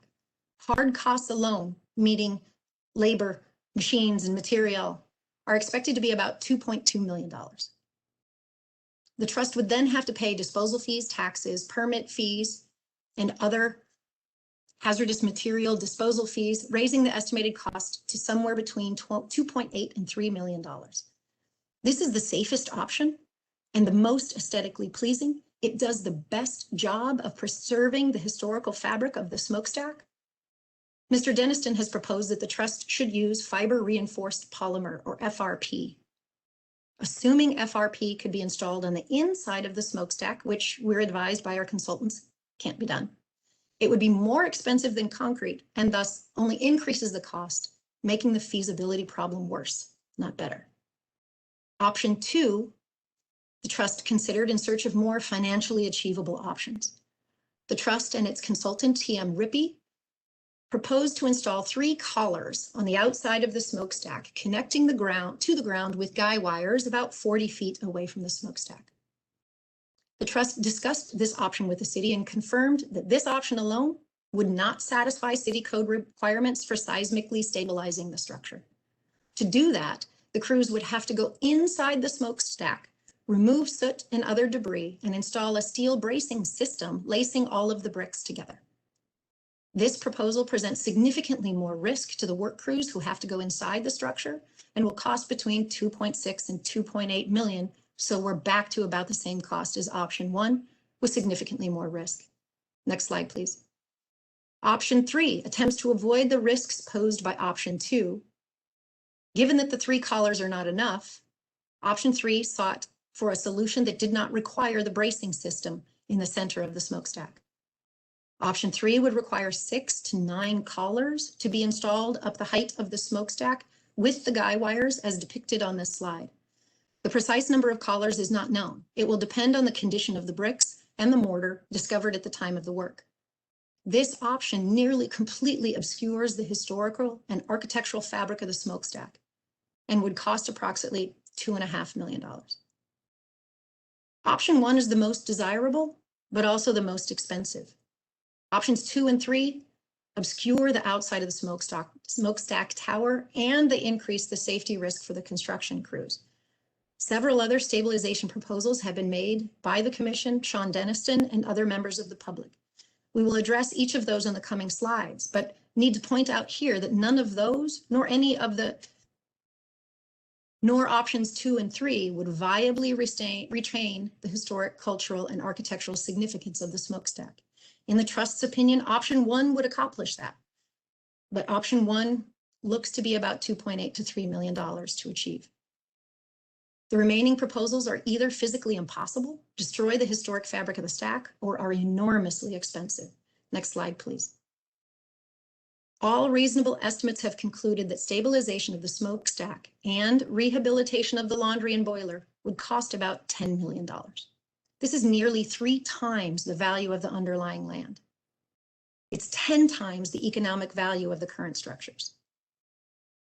Stabilizing the smokestack alone would be between $2.4 and $3 million, and that works out to a $33,149 price per square foot. Our advisors tell us that most feasible historic rehab projects were recently being done between $100 and $200 per square foot. Given the costs of construction recently, that number has risen to about $250 per square foot, especially with unreinforced masonry like the smokestack. But even at $250 a square foot, the anticipated stabilization costs for this smokestack are more than 132 times higher than the average stabilization or rehabilitation project. After that investment, there is no anticipated economic return on the property. The smokestack can't be used for anything. The trust's expert, Jessica Engeman, a self-professed historic preservation advocate who has spent her career rehabilitating, restoring, and repurposing historic buildings, concluded that there are no potential uses for this smokestack once we're done. While it could possibly be used as a billboard or a cell tower, those uses are prohibited in Historic Overlay District 1. Ms. Engelmann's analysis is provided for you in greater detail at attachment S as in Sam. In his objection filed yesterday, Mr. Denniston contends the trust failed to respond to the A3B report item 9.2. Item 9.2, as you may recall, requires an analysis of reasonable economic alternatives to demolition, including redevelopment of the building in conjunction with other development on the property. As Ms. Engelmann's analysis expressly points out, there's no way to redevelop the smokestack. City code does not define what the word redevelop means. In this circumstance, we look to a commonly understood meaning. In real estate, redevelopment means developing it again, which is to say remodeling, repurposing, or restoring the building to a higher use value. The creation of economic value is inherent in the act of redeveloping real estate. As Ms. Engelmann reported, and Mr. Denniston has not denied, the smokestack cannot be reused or repurposed for any reason. The smokestack could be a billboard or sign or cell tower, but that's not allowed in this district. So the smokestack will simply be a monolith. It'll be a monument, which is interesting and important, but it does not provide an economic return, and that is the question of this criterion. Stabilizing and preserving the smokestack are not the same thing as developing, and that's what this element requires. Next slide, please. Beyond options 1 and 2, all the other stabilization proposals for this smokestack suffer the same fate. Some have proposed to mothball the smokestack so that it can be stabilized in the future when more money is available. First of all, responsible mothballing and the definition of mothballing requires stabilization first. Second of all, without stabilization, this 80-foot tall smokestack will threaten anyone in what I calculate to be a 20,000 square foot area. I'm not a mathematician, I'm a lawyer. I don't know that I did that math right, but if you do the circumference of an 80-foot fall radius all the way around, not the circumference, but an 80-foot fall radius, it's a massive area, which means without stabilization, nothing could be built in a 20,000 square foot area on this property. Fiber reinforced polymer, which we've already discussed, is already more expensive. Our experts tell us that FRP would have to be applied to the exterior of the smokestack, covering it completely, which would nullify the historical fabric of the smokestack, or you'd no longer be able to see it. Some have proposed moving or deconstructing and then reconstructing the smokestack on a different site. Again, this would be more expensive than pouring concrete down the center, and it's not clear that the materials would survive. As mentioned, many of the bricks don't pass shear tests. Bringing them down, moving them along, and re-erecting them somewhere else, again, would destroy the whole historical fabric of leaving the smokestack in place. Some have suggested that we should leave 20 feet of the stack standing, and I believe this was during the Commission's June 14th meeting. Just leave the bottom 20 feet of the smokestack standing so that it no longer posed a risk of falling. There are two significant problems with this proposal. First, it would likely be as or more expensive than option 1 because it would require a careful brick by brick deconstruction of the smokestack and reconstruction of the bottom 20 feet to apply the mortar to all the joints that have deteriorated. Second, saving 20 feet preserves virtually nothing of the historic fabric and architectural value of the stack. Preserving 20 feet diminishes that value and the fabric to the point of being meaningless. Remember, the criterion requires a viable restoration of the historic and architectural value of the smokestack. At the end of the day, again, even if we kept 20 feet of the stack, there would be no economic value to the resulting miniature smokestack. The trust recognizes and has heard the Commission chafe every time economic value or the financial realities of seismic stabilization are mentioned. The trust chafes too at the economic realities. The trust wishes it had unlimited funds, but it does not. The trust is a private nonprofit. It's not a government entity with public funding, and many of the smokestack moval examples were publicly owned smokestacks on publicly owned property. When you have national funds from the entirety of the American public to move a smokestack, that is a different question. than when a smokestack is privately owned on privately owned property.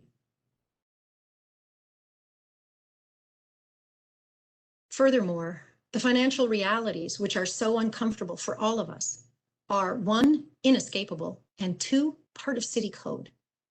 It is undeniably what the commission is being asked to consider today. Donovan Ripkema, one of the most influential preservationists on the topic of historical rehabilitation, considered the economics of restoring or stabilizing an historic site and said, this is neither wrong nor selfish. It represents rational decision-making, where the public benefits from a privately owned project, but the public is not being asked to pay for that benefit. The financial realities are stark and often mean that rehabilitation just simply can't be done. Ms. Engelmann's report and testimony to the commission this evening, provided at attachment S, contains a more thorough explanation of Mr. Ripkema's opinion at pages 4 and 5.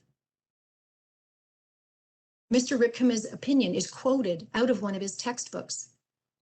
Mr. Deniston challenged Ms. Engelmann's citation to Mr. Ripkema and stated that he personally spoke with Mr. Ripkema because he's a student of Mr. Ripkema. And based upon that conversation, Mr. Ripkema stated that our economic feasibility study was an example of how it should not be done. Mr. Deniston, however, did not provide the email or the context in which that conversation occurred. We have no idea what information was provided to Mr. Ripkema, and Ms. Engelmann is also Mr. Ripkema's student. She assured me today that she has followed the principles that he taught to her, and most importantly, as we previously discussed, economic feasibility of rehabilitating a structure that cannot be used just simply isn't possible. Next slide, please. Turning to the fourth and final criteria. What if the commission recognizes all of these facts that we've recited today and simply denies the trust's application? What if the commission says it doesn't matter, stabilize the smokestack anyway, the public deserves it? Will that denial deprive the trust of any reasonable economic use of the property? That's criterion 4. And unfortunately, the answer is yes. No one will buy a $3 million property with a $10 million stabilization and rehabilitation requirement. If the trust were to invest the $10 million to rehabilitate the boiler and laundry buildings themselves, it would take more than 47 years to recoup that investment. I know the slide says 57, as does Ms. Engelmann's report at attachment S. That's a typo. It's 47 years, not 57. But even so, it's nearly my entire lifetime. The land is worth only $3 million. If the boiler and laundry are demolished and only the smokestack stabilization is required, as we've discussed several times, there's no economic use for that smokestack. There are no buyers willing to buy a piece of property for $6 million when the land is only worth $3 million. The trust researched for 2 years and hired a professional broker to find someone, anyone, to buy this property and restore the smokestack. Only 2 buyers were available, and they were only interested at $3 million. This means if the commission denies the request this evening, the commission will be requiring the trust to hold on to a $3 million piece of property with a $6 million investment and hope that someone someday will relieve it of that burden.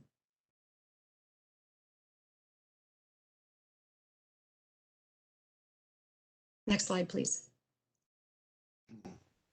So after walking through each of the 4 decision criteria, the trust believes the conclusion is inescapable. The boiler, laundry, and smokestack are simply just too far gone. If public funding were available, the situation might be different. The trust looks forward to continuing its work to reasonably preserve and protect the main academy building and the open spaces and as much of the history and culture surrounding the outbuildings as it reasonably can. We appreciate your time and attention to this important and difficult issue. We have several of our consultants here, including our engineers, construction consultants, and Ms. Engelmann, to answer any questions you may have about the proposed stabilization efforts or the anticipated return on investment options. Thank you for your time. Please let me know if you have any questions. Ms. Calvert. Are there questions for the applicant?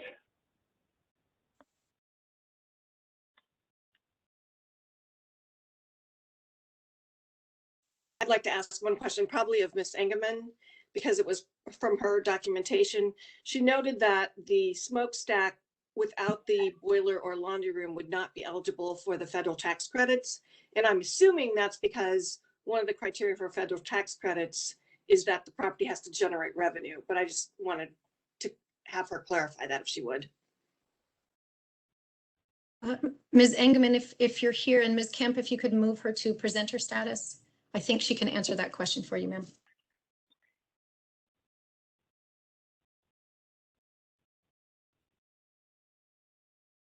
Jessica Engelman is now a panelist. Okay. Yes, I can answer that question. So I think there's a few things.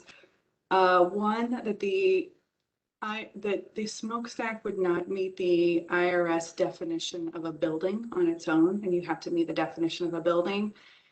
It's also true that it would not be an income producing property. So I think that also could be one other tick in the not being able to be eligible for historic tax credits.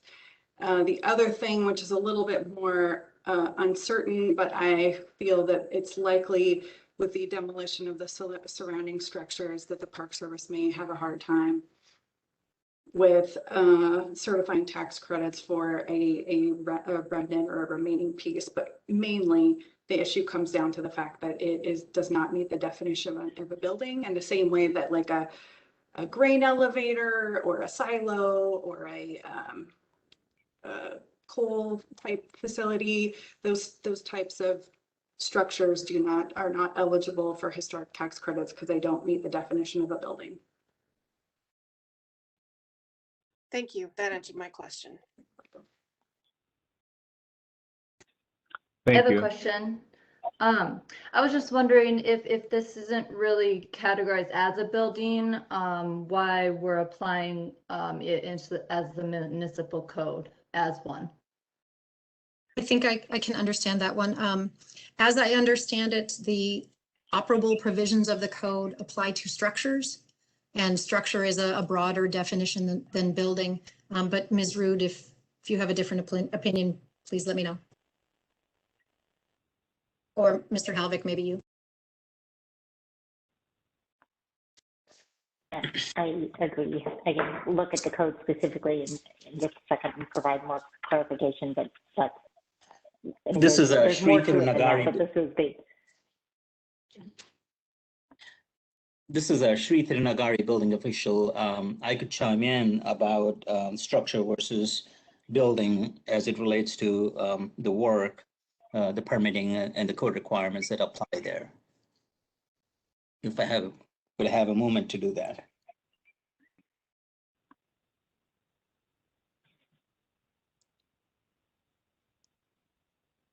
Okay. Go ahead. Thank you. For building code purposes, it doesn't matter as much. Of course, buildings have certain unique elements. There's occupancy, there's other requirements that apply, but what the code is looking at is structural safety. There are a number of safety elements to a building.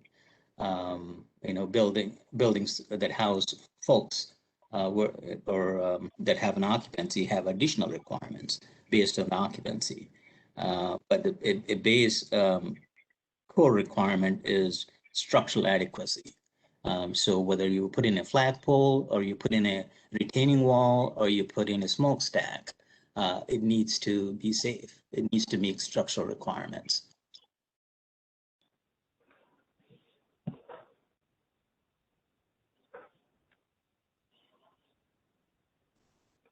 Does that answer the question or any questions?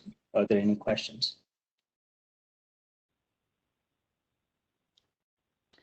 I guess I have maybe a follow-up question. And this, I was just wondering if it's not considered a building. I totally understand the implications for keeping it safe for public. And this might be an ignorant question, but I was just wondering, why is there a need for it to make economic return necessarily, instead of just being a pillar of the city.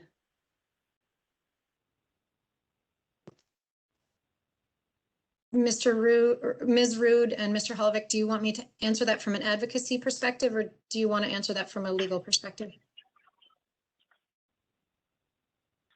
This is Philip, also with the City of Vancouver City Attorney's Office, and I can touch on that.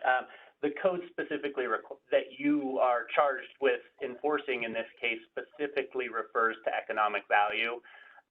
So you'd have to look at the provisions of, sorry, it's 2510.050A3D, which take you to reasonable economic returns. So although that may not be the criteria that you would hope to enforce, it is what the VMC requires. Thank you. And this is Becky Rude. I think that you kind of have to step back for how you get to the place of applying this. It's just whatever philosophical background, it's the way that the code is written, and that this type of demolition permit is looked at under this section of the code, and that's the criteria that are evaluated for demolition purposes of a building, whatever. So it's not a capital B building. It's not a defined term. It's demolition of a physically built structure.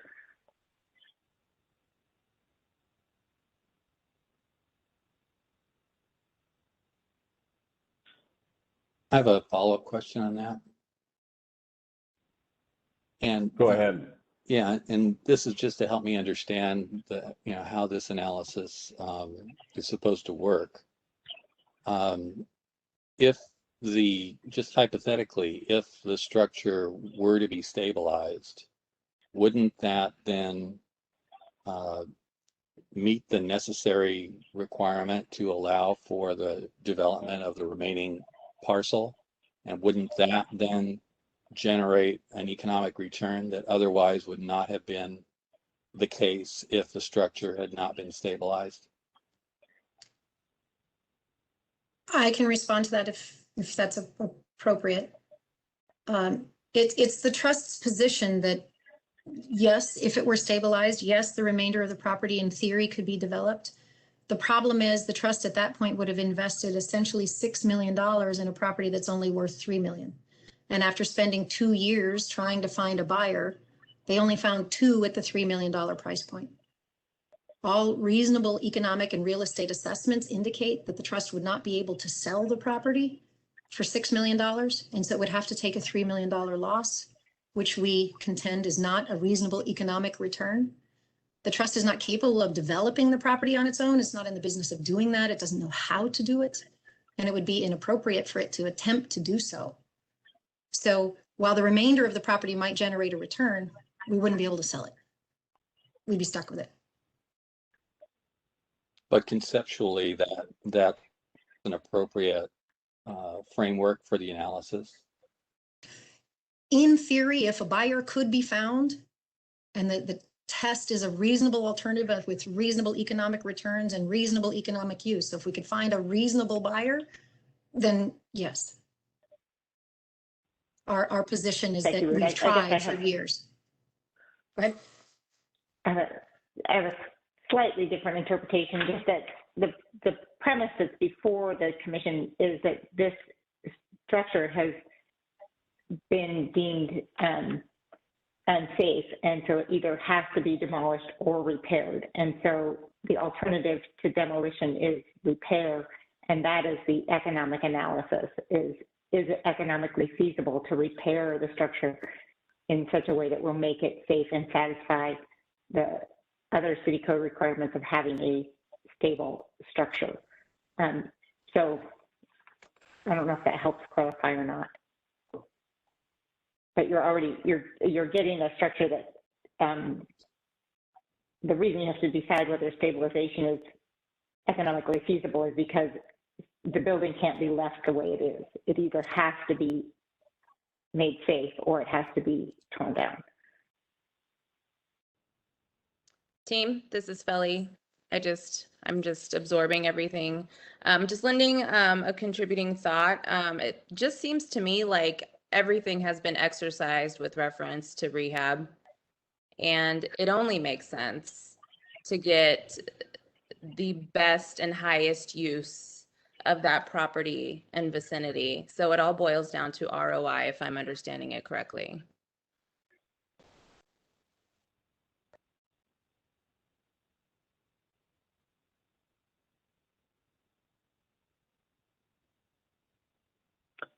Any further comments from commissioners? I have another question. Chair, I'm sorry. Oh, go ahead. Chair, this is a Shri Tirunagari building official again. There has been some discussion about the three options. One is a complete seismic upgrade of the smokestack internally. Second is a guy wire option, and of course the third option is demolition. It's not repair. I do want to make a couple comments about the intermediate option, the guy wire option. We were engaged, the city was engaged in some discussions with the trust about the guy wire option and their engineers. City has not made a formal determination whether a guy wire option will be accepted. There's not been a formal request, and we have not made a formal determination on that. I have serious questions about it. My department has serious questions about it. As one can imagine, our work, my department's work, is not to plan for a structure's fall. It's our work is about keeping structures safe and standing. So there are questions in my mind and within code about whether, while there are examples out there of smokestacks that have guy wire repairs. There are also examples of smokestacks that have been either demolished or completely repaired. Yeah, that is an open question in my mind, and the city has not made a formal determination on that. Thank you, Shri. Commissioner Go Greg, ahead, I have Greg. one thing. Yes, please. Has there been any analysis of what the cost of demolition is going to be? Just so that we can have some understanding in relative terms of how that would relate to the cost of stabilization? Because there was some mention made of the potentially hazardous materials involved. There was some mention made of the need for a deconstruction process that could be painstaking. I'm just curious if your team has put paper to pen and tried to figure out what the true cost of the demolition would be, given all of those factors, the mitigation that's going to be required, and all of that, and compared that to the cost of some type of stabilization alternative. Yes, we have. I'm looking right now to pull those up. My phone a friend advises me, depending upon the mitigation efforts, it looks like between 200 and 700,000. And my understanding is that does not include the asbestos disposal fees, because we won't really know what those are until we know how much asbestos is there. But 200 to 700,000.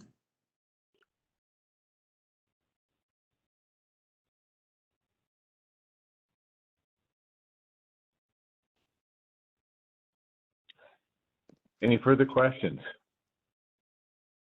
Commissioner Greg, I have one more question for the trust, just a little more clarification about what I asked earlier. Of course. You expressed how, and I can see how much the trust has done to prepare all this information for us. It's fantastic. But I really am curious how much money was specifically raised for the stabilization of the smokestack, since that's what we're talking about. I can say, I'll need to check with my phone the friends to find out what their current account is from public donations. I can say that The trust committed $250,000 to stabilization, and Marathon Developer committed $250,000 to stabilization. And at one point, the city had committed $100,000 towards stabilization. So at that point, it was $600,000 towards stabilization.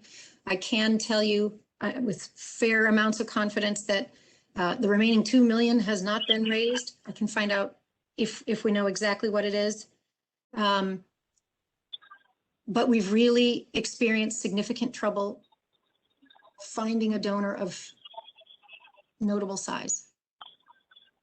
Understandably. And then one last question, since this is all about economics. Has the trust applied for any historic preservation grants nationally or locally to help support the stabilization and preservation of the smokestack? I can check. I'll get back to you on that one. I will try to find out.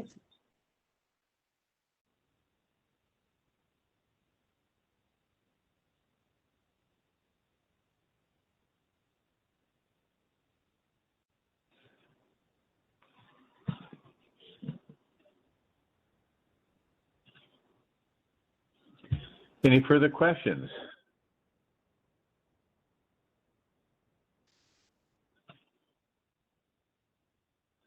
Thank you, everyone.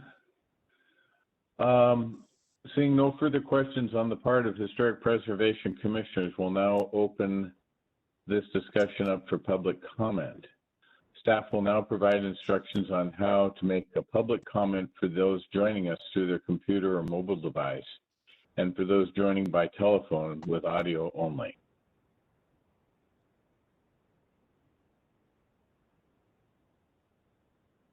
All right. Everybody has instructions on the screen for participating by phone or through the WebEx application. So for attendees using your computer or WebEx application, if you would like to speak, please use the raised hand icon. You can do this by clicking the participant button or icon, the location of which depends on the device you're using. Staff will acknowledge those attendees during the comment period who have raised their hand by selecting the hand icon. When you're acknowledged, you will be unmuted. For attendees using a telephone for audio-only connection, you need to press *3 on your phone's number panel to raise your hand. You will hear a message played through your phone that says you've raised your hand to ask a question. Please wait to speak until the host calls on you. When you're acknowledged, you will be unmuted, and you will hear a message that says you've been unmuted. When you finish your comment, press *3 to lower your hand, and you will hear a message on your phone once again that says you've lowered your hand. Lastly, please note that public comment will be limited to 3 minutes per person in order to accommodate all speakers. And I will note out loud 1 minute as a 1 minute warning before your 3 minutes expires. Take a look at the attendees list to see if we have any hands raised. I'll give a moment for folks to raise hands. Dan, I think Maren has something. Thank you. I'm sorry, I meant to ask. We have experts who have taken their time to be here this evening. If the commission doesn't have further questions for them and I may release them, I'll do so. Otherwise, if you'd like me to have them stay, I can do that as well.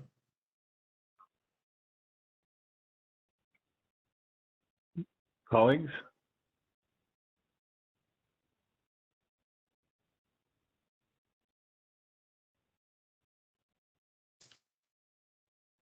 There may be questions that come up during our discussion that might benefit from their input. Okay, thank you. I'll convey that to them. Thank you very much.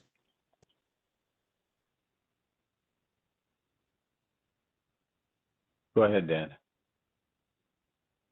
All right, I'll unmute the first raised hand, Glenn Young. Yes. Can you hear me? Yep. Okay, yes. Thank you. So I'd signed on to actually praise the fact that the process had been changed on this. I felt like it was headed in a correct direction, but I'll be honest with you, I have attended hundreds, if not 1,000 public meetings, and this is probably the most disturbing thing I've ever witnessed at a public meeting. The one thing I would say about the issue, and I'm not an expert by any means in most of what's being discussed tonight, and I don't try to, portray myself as one, but I don't believe I ever heard that, you know, the property value at $3 million is being drugged down by the smokestack in two ways. One, it takes buildable space away, and the other thing is it's a huge headache.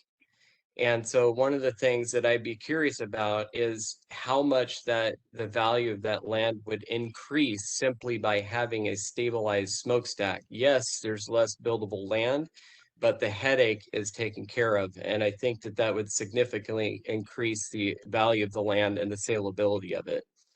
So that aside, that's really all I have to say about the issue, but the process, I honestly, I can't believe what I witnessed tonight. It was nothing short of bullying.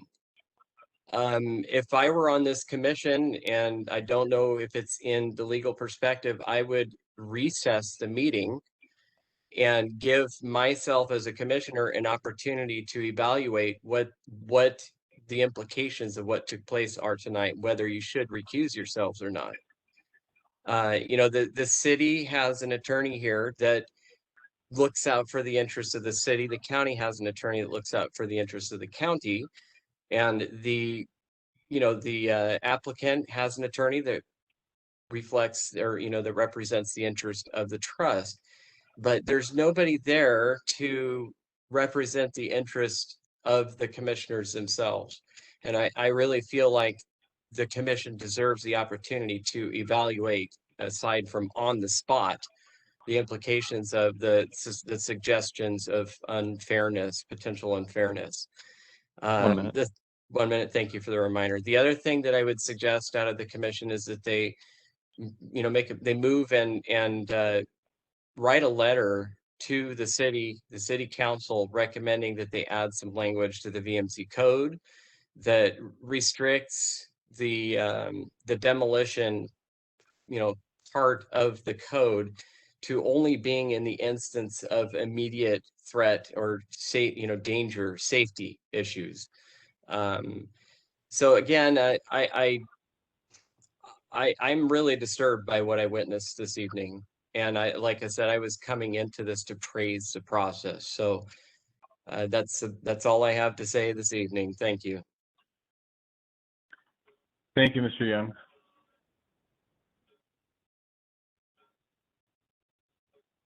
Before we take next comment, I should remind folks to state your name at the beginning of your comments. Apologize for that, Glenn. Are there any other folks who wish to speak? You can raise your hand using the raised hand icon or *3 on your telephone.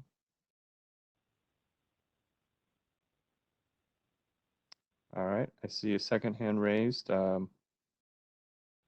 Sean Dennison, I'm going to unmute you. Sean? Hello, my name is Sean Dennison. Sean Dennison. I want to start by apologizing. I apologize for the company that my actions have caused on this process. I've often acknowledged that these structures can be saved, but I want to see the work done to prove it. I've really worked on that. But perhaps I've allowed myself overly frustrated with this process and the things that I have seen. Sean, we're going to stop. Sean, we're going to stop the clock. Your conversation's garbled and we're having a hard time understanding you.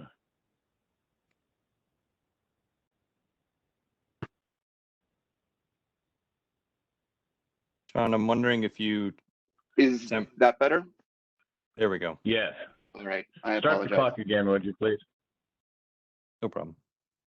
All right. And with that apology for a technical error, I'm going to start by apologizing for the trouble that my actions have caused in this process. I've often acknowledged that perhaps these structures can't be saved, but wanted to see the work done to prove it. And perhaps I've allowed myself to become a little overly frustrated when I didn't see it happening. If I've made factual errors in my comments, I'm more than willing to have them corrected, and I apologize to the trust for them. So to the commission, go ahead, ignore the content of my comments. The question remains the same. Does the submitted documentation meet the approved criteria? Beyond playing with words, does the submitted documentation support the approval criteria? Ignore my opinion on the matter, look at the submitted documentation. I do, however, want to address the very personal attack on me, since I seem to be the key issue, not the issues at hand, but me. When I became frustrated with the way that the formal process was being handled and decided to join the advocacy, I discussed my recusal with City Attorney Brett Broger, who advised me that I only had to recuse myself from judicial action. But out of a concern for the appearance of fairness, I recused myself from every item that pertained to Providence Academy, even those I was advised that I was permitted to join. And it is true, I did apply for a job at the Trust in May of 2018. I thought my experience would be of use as I watched them struggle and that I could maybe serve my community. I, however, withdrew my application in June, specifically because of my concerns of the appearance of fairness. As I said at the time, being just an applicant for a position could possibly create some ambiguity, and I do not want there to be any question about the motivations behind my recommendations to the city regarding the currently proposed development. Therefore, I feel it would be best to simply withdraw myself from consideration and remove even the possibility of ambiguity. I disclosed this to staff at the time. I did not repeatedly try to get a job. I did not say that I was the only one with the expertise. I am willing to give you the emails that show I tried to get a job once, and I actually submitted my application because I was afraid they would not get an applicant who had the qualifications, and stated as much when I applied. These claims of help me are patently false. I am astounded to hear them in a public meeting, and they are unsubstantiated at that. So I am calling on the applicant to formally withdraw this accusation. To the commission, please don't let this be about me. Let it be about the issues at hand. If you do authorize demolition, please consider conditioning it on the reasonable mitigation measures you have already discussed. And I'd like to thank you for all of your service and thank you for the time for my comments. Thank you.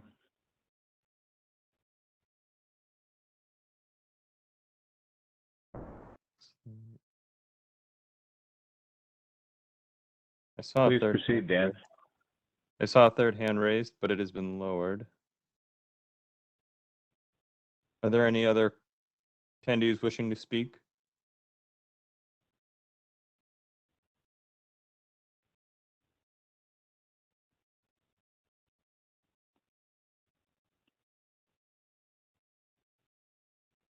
All right, looks like we do have a third. Anne, I'm going to unmute you. Hi, my name is Ann Deniston. I wasn't sure if I should speak. I think my husband did a fantastic job on his own. I am utterly appalled by what the trust did tonight. And I fully agree with Glenn that it is bullying. They have backed the commission into a corner and have made it look like if you give a demolition order, then you are biased. It is a desperation move, and it is bullying. And I can attest to the fact that I myself have been a very strong advocate for the preservation of this site, and that I have been very involved with working with the public to try to preserve this site.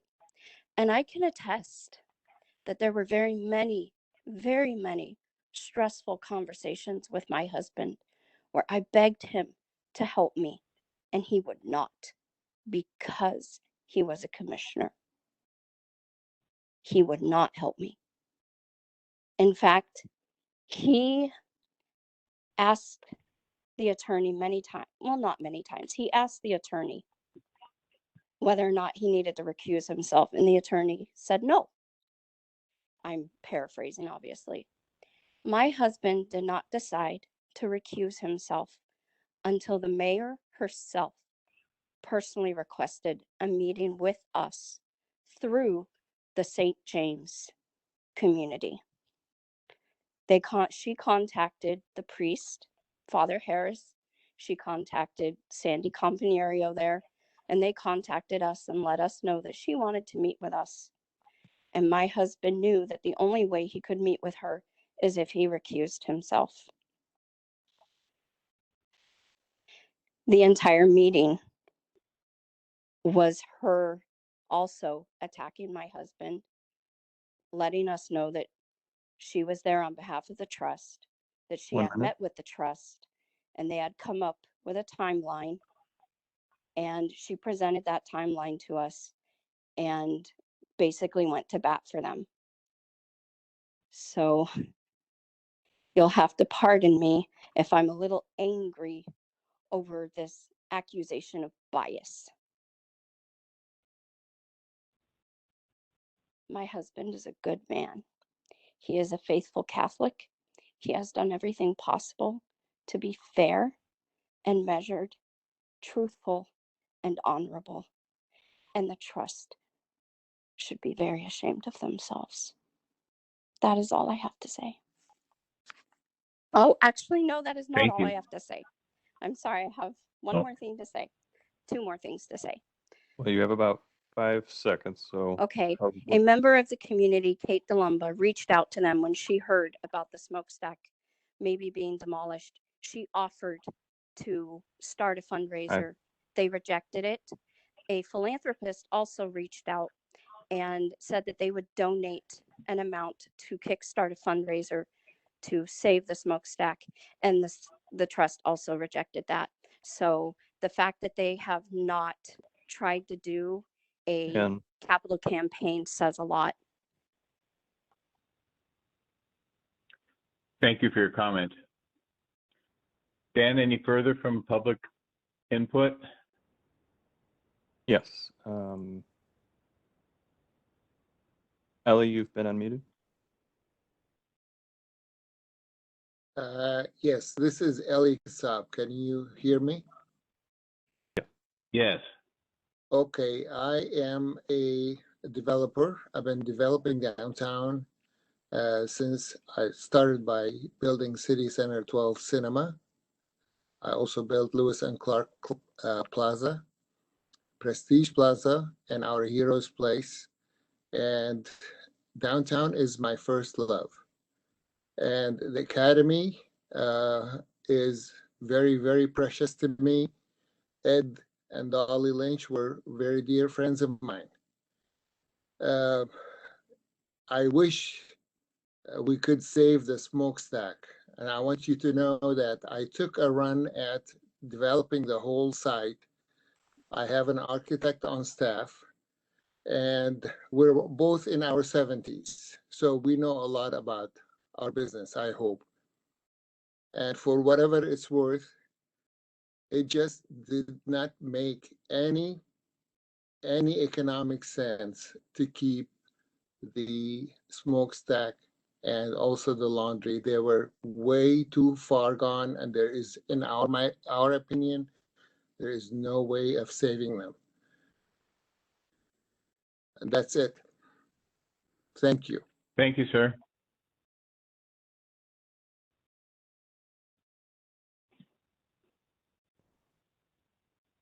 Have another comment? Rob, I'm going to unmute you. Can you hear me? Yes. Okay. My name's Rob Fried. I've submitted a statement through Jackie that's in your packet. I just want to quickly read it to you. As an archaeologist who's worked in the field of historic preservation for 40 years and as a former chair of the Historic Preservation Commission when the overlay district was created, I recommend the commission deny the trust request to demolish the smokestack in the Academy property pursuant to VMC 20.510.050 section A3DI, which is listed as one of the criteria to be taken into consideration of approval for an application demolition within the historical overlay district. Section states the extent to which demolition of the building will have a serious adverse impact on the cultural significance of the historic preservation overlay district. Smokestack is clearly an iconic historic feature on the overlay district, not to mention the city of Vancouver, and its removal would certainly be a significant loss to and impact upon the overlay district. The integrity of the Academy setting has already undergone significant degradation, i.e. incompatible development on the property, lack of stewardship, the imminent demolition of the boiler and laundry structures, etc. It cannot tolerate any further adverse impact. Some of these impacts would surely have been avoided if the applicant had agreed to recommendations previously made by the Commission to prepare a master plan for the entire property instead of piecemealing the development project, thereby avoiding a discussion to address the cumulative effects and impacts on the historic property. I would further recommend the commission require the applicant to restore the smokestack, seeking alternatives other than those previously proposed is not economically feasible. Sean has suggested 2 such alternatives worthy of study. Further engineering investigation is. I also believe the right. 1 minute. Each portion of it does not necessarily need to yield an economic benefit or return. In the world of historic preservation, doing the right thing means doing what is best for the historic resource, not squeezing every last dollar from the property. Such decision-making runs counter to an engagement with the concept of historic preservation. Restoration of the smokestack is critical to the preservation of the historic integrity and setting of the Academy property. No amount or level of mitigation would compensate for the losses. I agree with the Kearney's letter. Restoration of the smokestack is a reasonable cost for the trust to bear. Furthermore, I would recommend saving an outline of the boiler building, perhaps by retaining the several of the lower courses of brick to show its context and relationship to the smokestack. I also recommend the applicant nominate the property to the Clark County Heritage Register. The trust and previous owners have been urged to do so on numerous occasions but have resisted. But for what reason? ? This decision speaks to a missed opportunity for collaboration, not to mention foregoing eligibility for historic preservation grants and other financial incentives.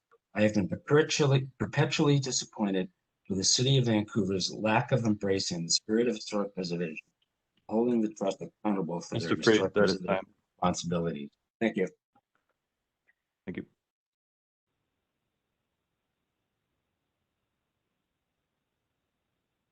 Are there any other folks wishing to speak?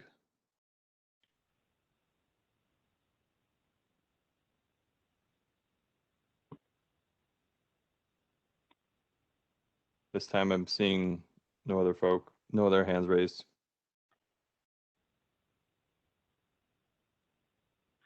Would staff like to respond to the testimony from the applicant and the public at this time, please?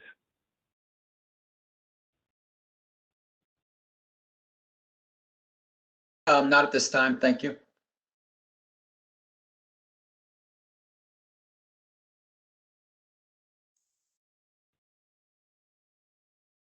Chair, this is Philip Yes. Gigler. I could make a couple clarifications.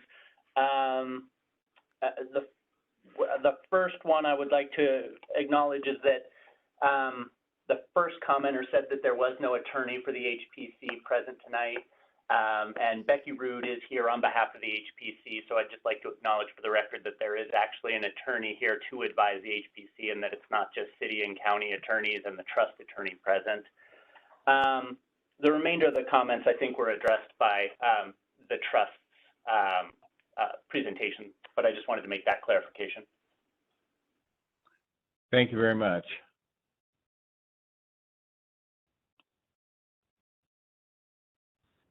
With no further public comments, the public comment period is now closed and the commission will deliberate. At the conclusion of our deliberation, I'd like to entertain a motion that will require a second and perhaps further discussion and a vote to approve. And so at this time, I would like to open the conversation to commission members only.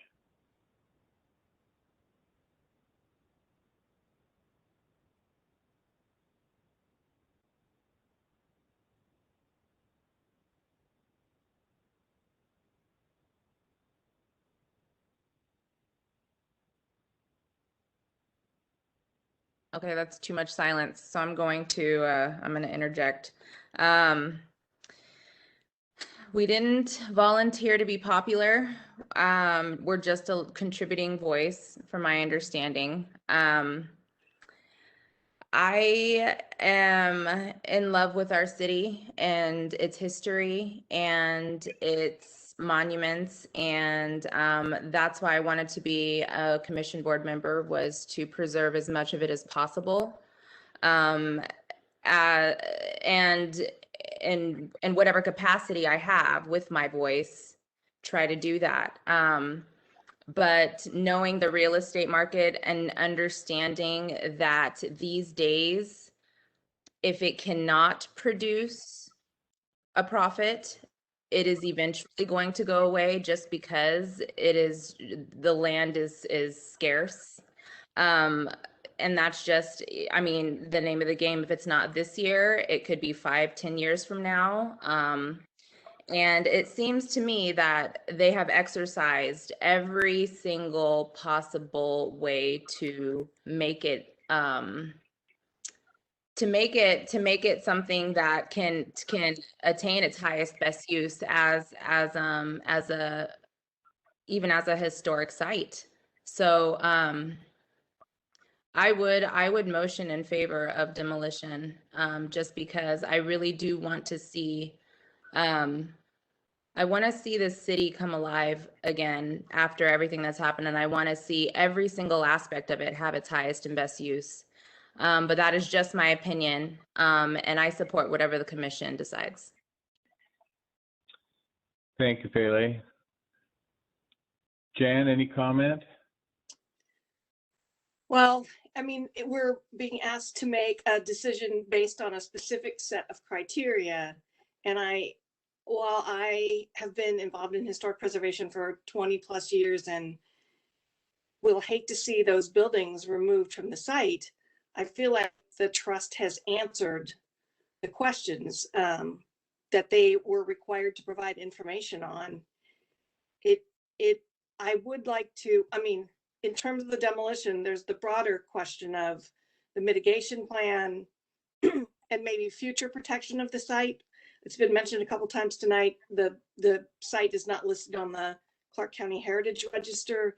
It seemed like the trust in their position is really advocating for historic preservation would want to do that because it provides additional protection to the site.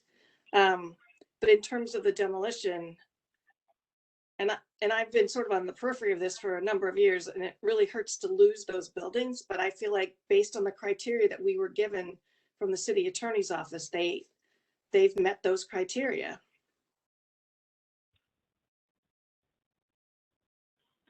Thank you, Jan. Greg, any comment?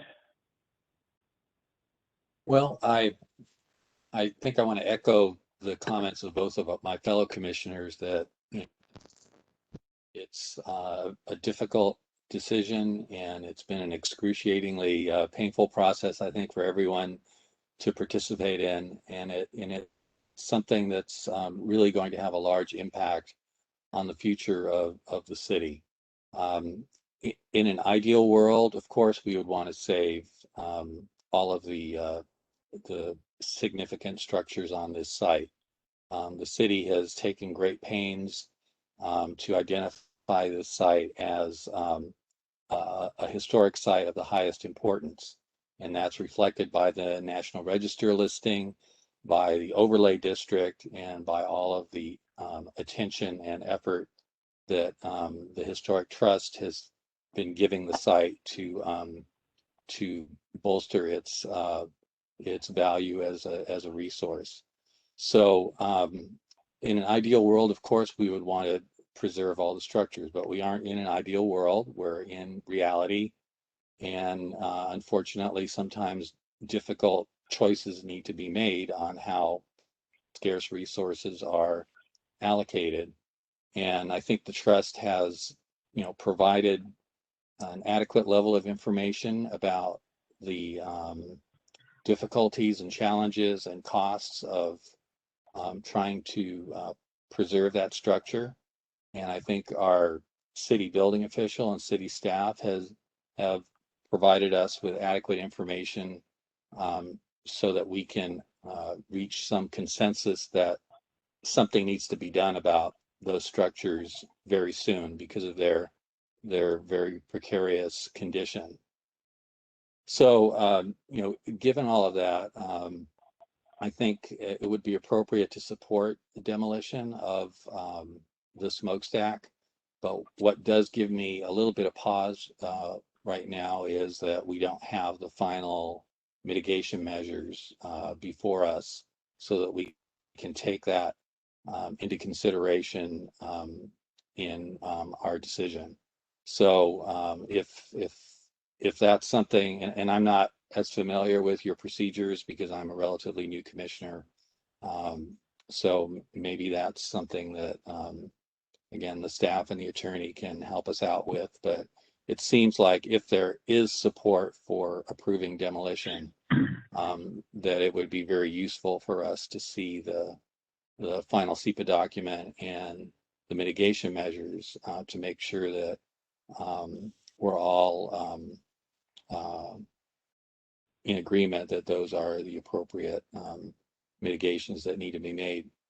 I would also agree with my fellow commissioners that the site should be included in the Clark County Historical Register, and it's the entire site and not just the main building. So that concludes my comments at this point. Thank you, Greg. Paige, any comments? Any input? Yeah, so I am relatively new to the Pacific Northwest in general, as well as Vancouver, so I might not have as much historical knowledge as you folks do from here, but I oppose the demolition. I think that all too much is always focused on money and what people can get for property, and I kind of disagree with the statement when they were saying that they wouldn't be able to sell the property for a profit, but this is prime real estate downtown Vancouver. I mean, eventually someone's gonna pay for that site. I do see the smokestack being a landmark. I see it can be something that, being the last smokestack in the county, can set itself apart. That's just my thoughts on that. Thank you very much. Morgan, any comments or input from you?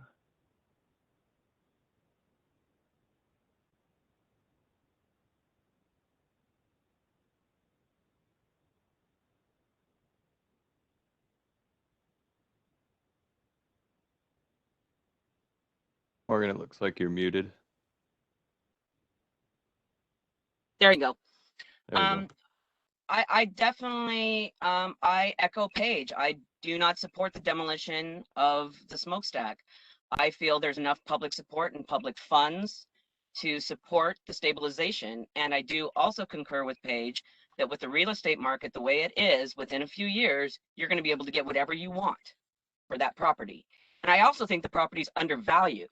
I looked at the assessment. I also looked at reasonable properties that were sold in the Lincoln neighborhood and what they're going for now and the development of those properties.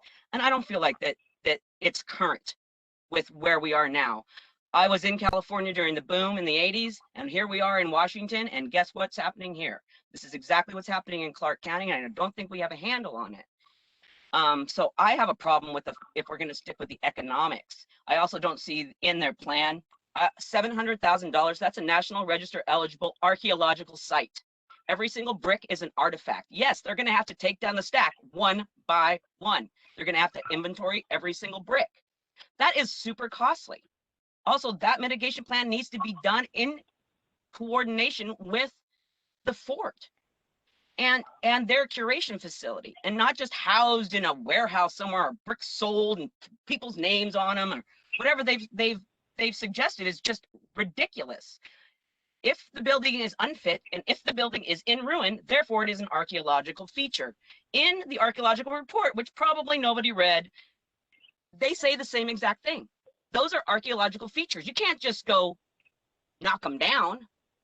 I know, I work in the city of Clark County, and I work with a lot of, I work next to bulldozers, and I deal with a lot of structural remains. But those structural remains are from houses and buildings and things that were never in an archaeological site. These are in a National Register eligible site. I know we're dealing with city codes here, but we have a National Register site right here, the whole entire site. And I didn't see that presented once in any of the trust documentation, besides referring to a report. And they never even quoted Smith's, not once. So you hire professionals to do the survey and to do the report. Does anybody read how intact the soil is underneath the smokestack? What is the likelihood of us hitting a pre-contact archaeological site? Extremely high, extremely high. I'm sorry, I'm getting a little elevated, but it's extremely high. And they have taken that not into consideration at all. And then when we're talking about the education factor, I see the education factor, and I've been there and I've witnessed it, and I appreciate everything about Mother Joseph. But this site has another story. This was a boarding school, an Indian boarding school. What are we really going to find? Like, nobody's really talked about that. No one's talking about the current administration and what's going on. And the focus that's turning to every single boarding school in the United States of America with the Biden administration. So here we have the opportunity, and the applicant has the opportunity to be on the proactive side of this. But if we're going to continue to stay in the past and we're going to just talk about Mother Joseph and we're going to talk about a stale story, that's not really the issue either. So I really feel that even though the Historic Trust has done all of this enormous work, and I'm not saying that they haven't done it, because I read it. I read all 200 and something pages of it, including that they put the archaeological report in there twice. It's the same report, and I read it twice. I just feel that the money has been put, the efforts have been put into development of parcel 5 and not into the preservation. And I see that the boiler building and the laundry building, you know, they are completely deteriorated. They're unfit. They're in ruin. They are an archaeological site. Every single brick needs to be inventoried, you know, and what's going to happen when they start pulling out the foundations and they hit the intact soil underneath? None of this was taken into consideration with any of their presentation or any of their documentation. AINW did an archaeological survey for all of the parcels except for the Providence Academy, but they focused their intent on parcel 1 and 2, where the apartment or the mixed use buildings are going to go. They didn't focus on parcel 5. They did some tests in parcel 5, and they found some amazing things in parcel 5, and they said, wow, parcel 5, the closer you get to I-5, the closer you get to the fort, the higher probability of archaeological materials we're getting, and the more intact the soil is. So I feel that the trust picked and chose what they wanted to talk about, and though included everything that we had to dig out, it wasn't holistic. And I have a problem with it not being holistic. I do feel like there is enough money out there that they could do a capital project, that they could save the smokestack and develop around it and still sell the property. I just feel like it's kind of a cop out. So I can't support the demolition. Sorry, commissioners, but I'll support all of you and whatever decisions you make.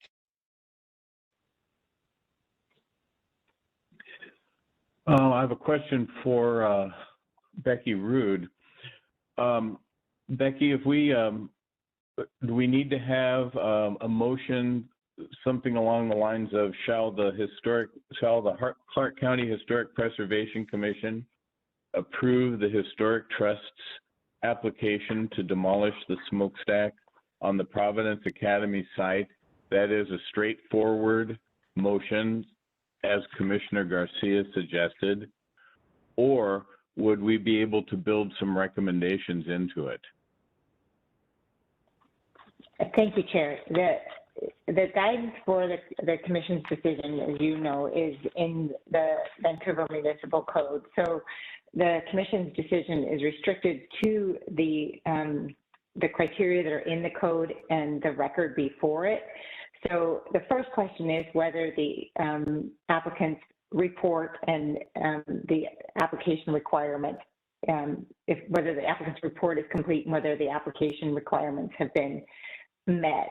So I heard some aspects of Commissioner Fraser's comments that may suggest that there is a question on the Commission as to whether sufficient information has been supplied by the applicant. If that's the case, then the Commission would need to reject the application as incomplete and specify where it's lacking and give the applicant an opportunity to remedy the record and bring this matter before the Commission again.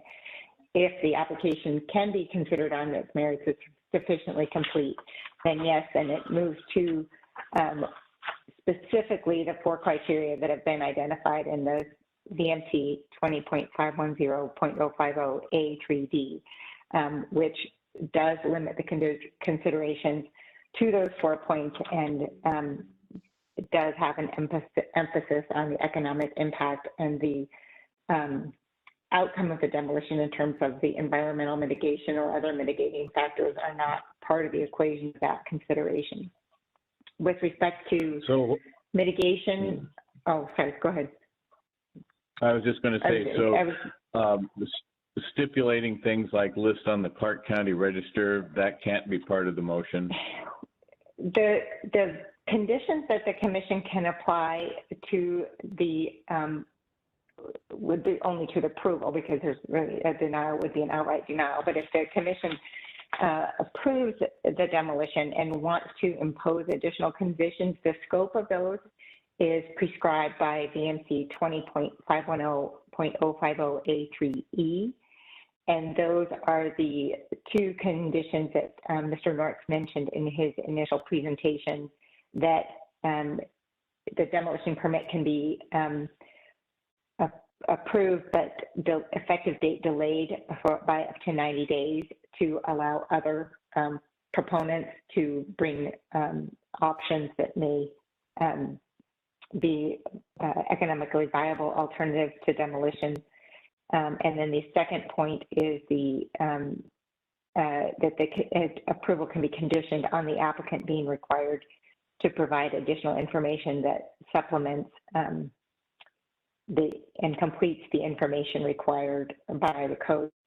So some outstanding questions of economics or questions about the validity of appraisal, or, for example, my understanding of that section is that additional documentation that the approval could be conditioned on that additional supporting information being provided to the applicant. That either of those standards would have to have be set out in a specific manner to provide the applicant specific guidelines, so that it's clear whether they have actually complied with those conditions.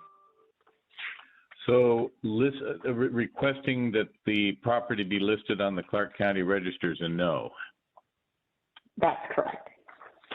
Okay.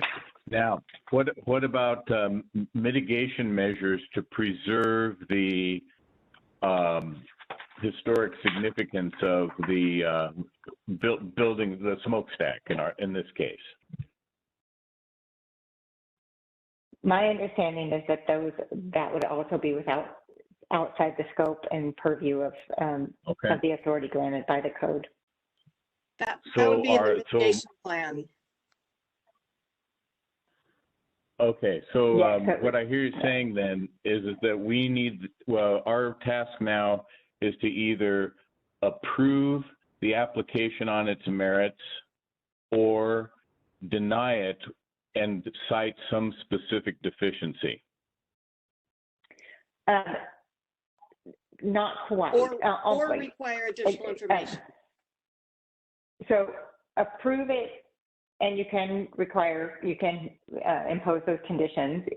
You can deny it outright, saying that it doesn't satisfy the criteria, or you can reject the application or the record as insufficient and incomplete and request that, and specify what information is lacking, and then the applicant would have the opportunity to remedy that, the missing parts of the record, and resubmit the application for consideration at another public hearing in the future.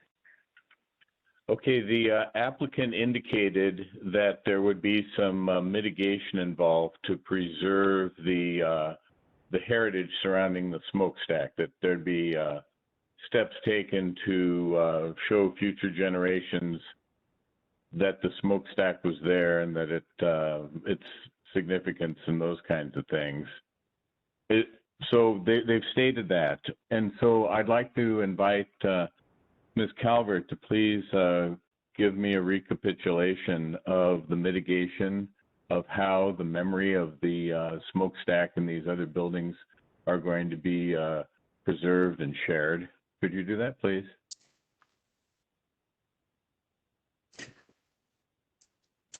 Certainly. Ms. Camp, if you could go to the slides, it might be the easiest to pull that up. I'm looking for the precise slide number. One moment. Um, One moment. While we're waiting. I'm sorry? I apologize. I'm a little, there we go. Which slide number? My computer's still thinking. It's about in the middle. It's the one with all the pictures on the right-hand side. Right there. Oh, You you've just gone, passed it. Mitigation plan. I saw it. One more.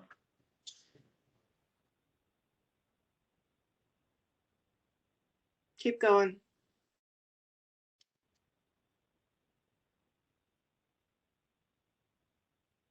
Here it is. It's slide 25. It says mitigation plan at the top. While we're waiting for that to pull There we up. go. Yep. So this is a list of the mitigation plans that are currently put together by the trust. And within the DAP permit under the archaeology tab, there's a lot that's folded in there. And not all of it is expressed on this tab. As I mentioned during the presentation, as we understand it, the DAP permit includes the archaeological pieces and assessment of this, and we would be looking to DAP to help guide us through making sure that we comply with all the archaeological requirements. We also understand that the DAP permit includes tribal coordination, and so the Native American pieces of this would be included with that DAP permit, and the permit won't be satisfied if we don't meet those requirements. We also have archaeological monitoring during the proposed demolition, and while it is true that the AINW survey is not entirely complete, we've also talked about doing an additional AINW survey so that archaeological survey could address many of the concerns and could focus on and plans to focus on all of the archaeological inferences and instances that would be involved in this demolition. The HABS documentation includes all of the floor plans that we've talked about, the pictures that we've already provided, and we're going to take the large format photographs that the HABS documentation requires. HABS has recognized that under the circumstances in this case, we can't go back and get the as-built drawings. And so they've said that the package we've proposed to collect for them would be sufficient and would meet the requirements for the boiler, smokestack, and laundry to be included in the Library of Congress in the HABS collection. We proposed to update our National Register of Historic Places, which, as I understand it, was done in the 1970s. Team, correct me if I got that one wrong. And the standards were different then, the information was different than then, and the Historic Trust has collected a lot of detailed information that was not included in the current National Register of Historic Places nomination. So it'll be a significant upgrade to that registry. Our educational offerings include a 3D display. It's a replacement nomination. The 3D display is kind of conceptually depicted in the center picture over there on the side of the slide. It looks kind of orange. The theory there is that you could see the smokestack, boiler, and laundry in relief. You could touch it and feel it, give it some kind of realism to the visitors who come to the site. On the lower corner of the slide, you'll see what looks kind of like a gray panel that says Notreville. Not sure how to pronounce that. That is a clear overlay information panel that is designed to allow the visitor to stand behind that panel and visually depict where the boiler, laundry, and smokestack once stood, so they can see what it would have looked like back in the day. We've proposed to install plaques near the structure locations, similar to those gold plaques up in the right-hand corner. We've not said in the precise location because we haven't torn them down. We haven't demolished anything, and so we can't be certain that the plaque can go in the precise location, but that's our desire as much as we possibly can to put them in the precise location.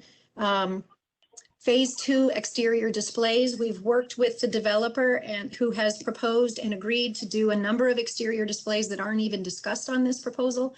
We haven't given you pictures and given you lots of detail because that's not the trust, that's the developer. But there will be additional efforts made by the developer, contractual agreements that the developer will have to create. We've talked about and looked at play equipment that is similar to what the property used to look like, and other structures that depict the smokestack, boiler, and laundry. In addition to that, we have proposed a podcast that contains information about the boiler, smokestack, and laundry. We have tours, the docents' speeches will all be updated to include more information about the boiler, smokestack, and laundry, to include information about the architect, Robert Teagan.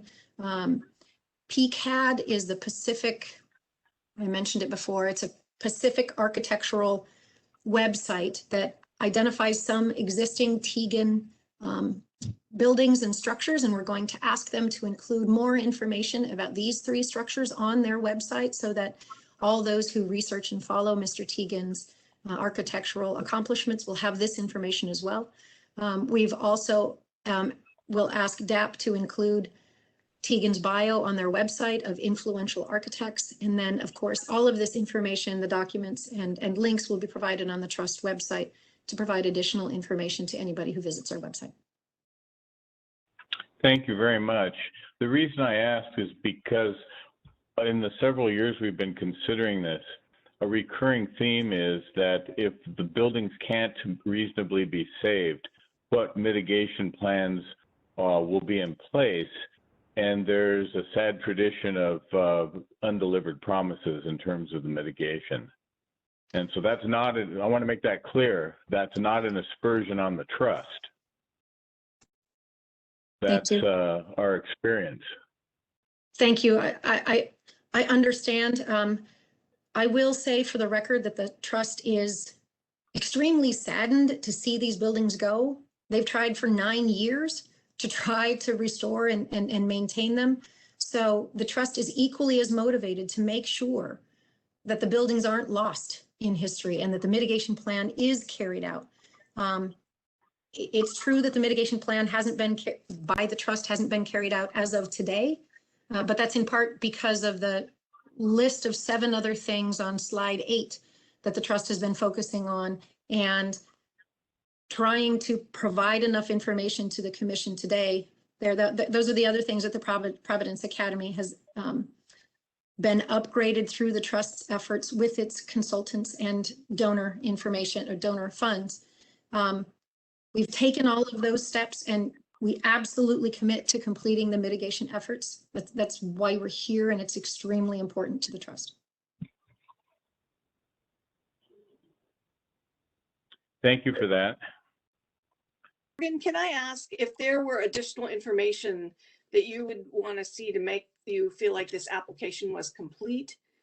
You mentioned both the appraisal of the property potentially being out of date and also concerned about the archaeological work not having been done on parcel 5. Are those the 2 that you're most concerned about? Absolutely. And with the National Register eligible site, I don't want to see archaeological monitoring and salvage archaeology. It's not appropriate for that level of site.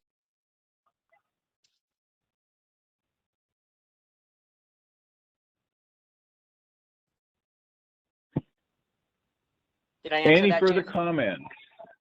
Go ahead. Ms. Calvert, you said that you have several of your consultants standing by. Do you happen to have anybody from AINW? Let me double check. I don't think so, but I will double check. As it relates to archaeological requirements, we of course will comply with whatever DAP requires, and to the extent I would expect the DAP is cognizant of what National Registry requirements are. And so at the moment, to be quite frank, I personally have relied on DAP to make sure that we comply with whatever those requirements are. So I can't tell you what they are. I can tell you the trust intends to comply with DAP's permitting requirements, even to the extent that it affects a national registry. And you're required to comply with DAP's requirements. So right. Yeah, there's a legal mandate for that. Right. I was also curious for Ms. Calvert, is there, can you clarify Commissioner Frazier's question that Providence Academy was a tribal school, or what, could you illuminate that a little for us, please? Right. And Morgan, what was, excuse me, Morgan, how did you characterize that? I characterize that as a Native American boarding school. Okay. I'm told by the members and employees of the trust that, hold on, there were Native Americans there, but it was not a Native American boarding school. So there's a distinction in their mind that this was not classified as a Native American boarding school. I but the think school research. didn't. I think you'd have to do research with the Catholic Church to determine that. Nobody on staff would be able to know that unless you went to the archives in Seattle and actually did the research, because they wouldn't willingly give out that information.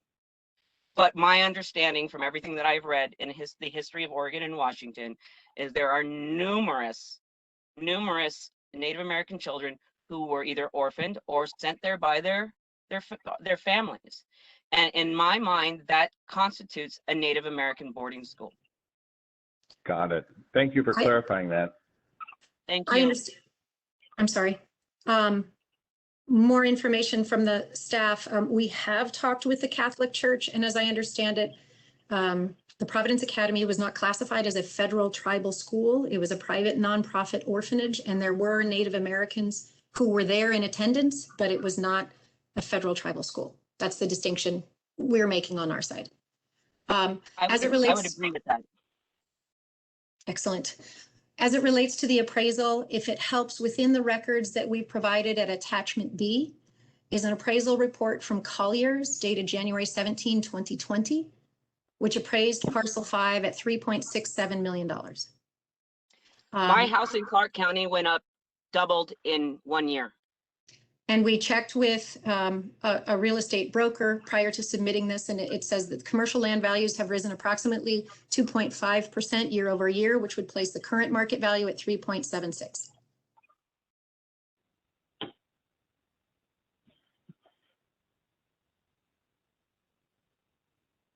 Thank you. So, Commissioner Garcia, is your motion still on the floor?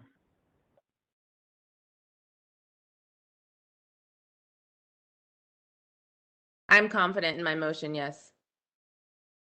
And would you agree that the substance of it is, shall the Clark County Historic Preservation Commission approve the Historic Trust's application to demolish the smokestack on the Providence Academy site? Yes, sir. How would you like to phrase it? Oh gosh, you know that I am like a few brain cells away from being completely not here. So I want assistance from the commissioners that support this motion as well. Okay. So do we have a understanding of the motion we're about to consider? So it's going to be an up or down, approve the application of to approve the application for demolition or to deny. So Jan, is that your understanding? She's on you're mute. muted. My understanding, and I think the way you phrase the motion is fine. All right. Morgan? Yes. Is the motion clear? The motion is very clear. Thank you. Okay, Greg, for you too? Yeah, it's clear. I just have a question for the commission. There was the issue of the 90-day postponement. Is that an issue? Is that an issue that we have any interest in pursuing? And Becky, help us out here. There has to be a reason we attach to the 90-day postponement. Is that correct? It's for the purpose of, I'm just looking at my memo. The code specifically states that the effective date of the permit may be delayed up to 90 days to allow third parties to propose alternatives to demolition to the owner. And then a longer period may be agreed to set if agreed by the applicant. So it wouldn't be my understanding of it is that it wouldn't be something that would be proposed to the commission. It would just be, hey, applicant, please wait 90 days before executing this permit because it won't be effective for 90 days to allow the opportunity for third parties to present alternatives to demolition to the applicant that it would be able to consider that would give it an option not to execute on the permit. So I'm not sure it may not be getting you quite, it may not be offering quite what it first appeared. Well, giving the third parties 90 days would give them the opportunity if they chose to.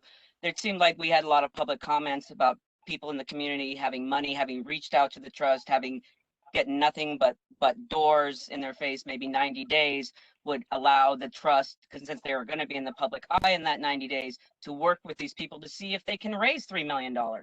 It seems like they're only $2 million away, and nobody's even applied for a grant. So I think that 90 days, a 90-day condition would be more than applicable, personally. Okay, I just want to make it clear where those proposals went, that they go to the owner, they don't come back to the commission to evaluate whether or not, to reevaluate whether or not they satisfy the economic feasibility. The permission would be granted, it just delays it 90 days to provide that opportunity. So I just want to make that aspect of it clear. Right, it's basically a last chance for third parties to try to weigh in and work with the applicant to come up with an alternative, but the approval still stands. It just gives those third parties that time frame to try to work something out with the applicant. Yes, that's correct. I completely support that. The truth is that in my heart of hearts, I don't want to demolish the smokestack whatsoever, but I feel like in my mind, I'm sitting here exercising all the possibilities. And again, if it's not now, I feel like eventually it would be inevitable. But yeah, I want to exercise whatever amount of time we can get to give it all the opportunities for more investment or rehab, of course, obviously. So Becky, would our motion then, so let me pull our commissioners. So Morgan, does this friendly amendment help you to make a decision? It helps me in the sense that I'm trying to stay focused on the Vancouver city codes and the things that are applicable, and that we really need to focus on the economics.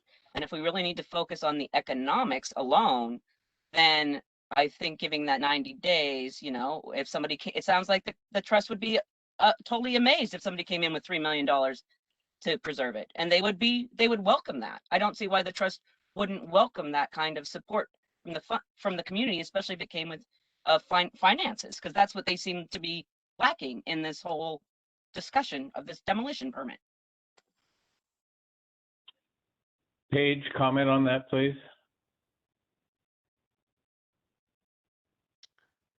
I also support the 90 days.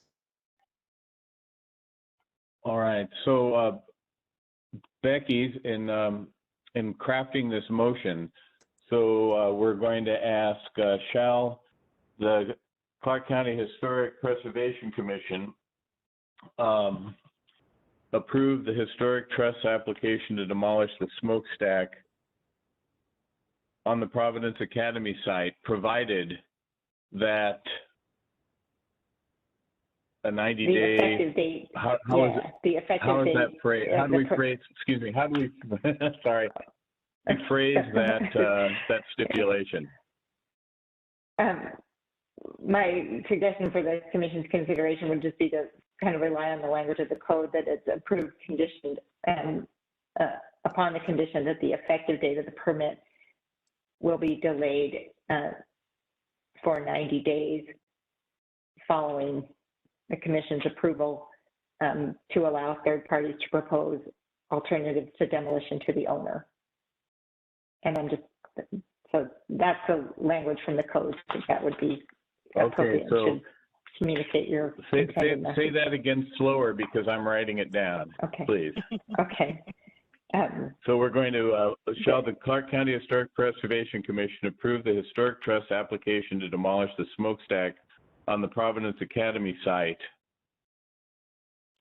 With the condition that the effective date of the permit is delayed by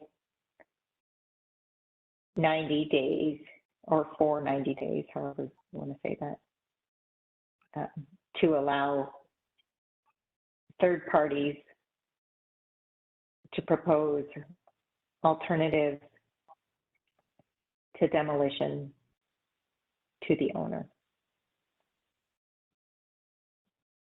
Okay. To propose what? And that I just, to propose alternatives to demolition to the owner. And I'm just reading this from page 5 of my memo on the conditions to approval, item 1. Right. Well, we want to, if we're going to have this motion, we want to get it right. And we want to have it approved in the finest tradition of Robert's Rule of Order, and that's ROBERT''S. It's not Roberts. Some people don't know that. But since we're being taped, I thought I would throw that in. Okay, so we have Thales' motion with the input from every other commissioner is that shall the Clark County Historic Preservation Commission approve the Historic Trust application to demolish the smokestack on the Providence Academy site with the condition that the effective date of the permit be delayed 90 days to allow third parties to propose alternatives to demolition to the owner. So we'll need a second to that.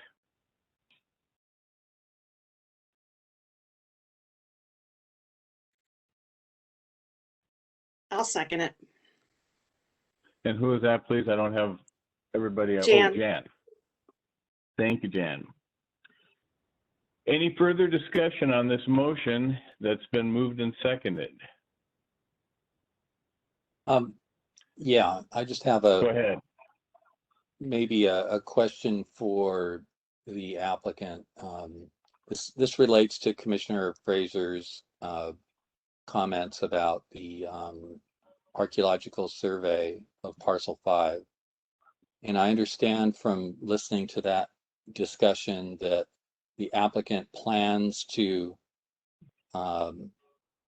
expand the archaeological survey of Parcel 5 above and beyond what's already been submitted. And I know that that will be a requirement of the DAP permit, as our other commissioner has pointed out. My question is, since that will be a requirement, and since they have said they intend to do it, could they commit to doing that as an agreed upon condition prior to initiating any demolition activities under this permit? I think that was always the plan. I will confirm that that's true. And just for the record, the current archaeological survey does cover Parcel 5, but I hear the commissioner's comment that to the extent more will be required, please do that before the buildings are demolished.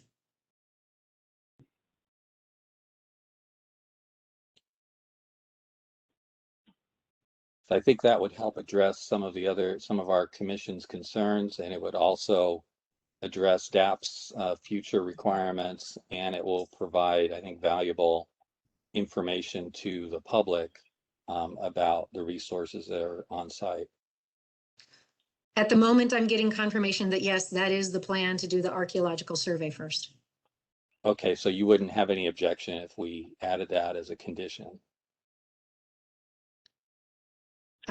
I don't know that that's within your power, but that's our plan anyway, so works for me personally. Becky, I don't know if that can be added. Please advise on that, because I've been keeping notes about what can be. Well, I think to Mary's point, it would be essentially an advisory recommendation or a request. So I don't think there's nothing prohibiting the commission from saying, hey, we'll approve it, and we'd also like the applicant to do this. And there's nothing prohibiting the applicant from agreeing and making that concession. But in terms of the actual code authority, imposing that kind of a condition as a condition of the approval is not authorized by the code. I don't feel like that was a very clear answer, but I hope that helps. So Greg, do you want another friendly amendment on this? Well, I think the applicant has gone on record and acknowledged that that's their intent, that they will be doing that prior to initiation of demolition. So we can either just accept that as part of tonight's record, or if we need some more formal documentation, we could make note of it in the motion. I think either way is fine. I just wanted to make sure that issue was addressed. Because as we stated in an earlier communication, public communication, that it was my hope that we would be able to partner with and collaborate with the trust as this project goes forward, and that this won't be the last time we discuss, either formally or informally, this project.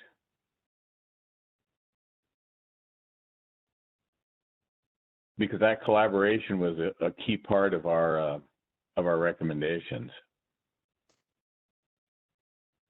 Commissioner Gregg, if I may, I can represent that the trust intends to run its National Register nomination and other HABs documentation through the commission for your review and comment. So we agree that this is not the last time we'll be talking to each other.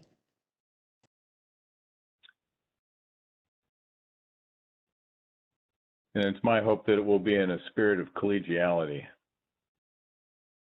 Mine too. All right, we have a motion on the floor, and it's been moved by Thele and seconded by Jan. Shall the Clark County Historic Preservation Commission approve the Historic Trust application to demolish the smokestack on the Providence Academy site, with the consideration that the effective date of the permit be delayed 90 days to allow third parties to propose alternatives to demolition to the owner? Are we ready for a vote?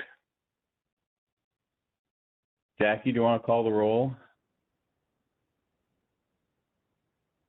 Sure. Jan Bader. Aye. Feli Garcia. Aye. Greg Fuse. Yes. Paige Alfuth. Yes. Morgan Fraser. Yes. And Andy Gregg. Yeah. Yes. Andy, you're recusing yourself, right? Well, I can abstain.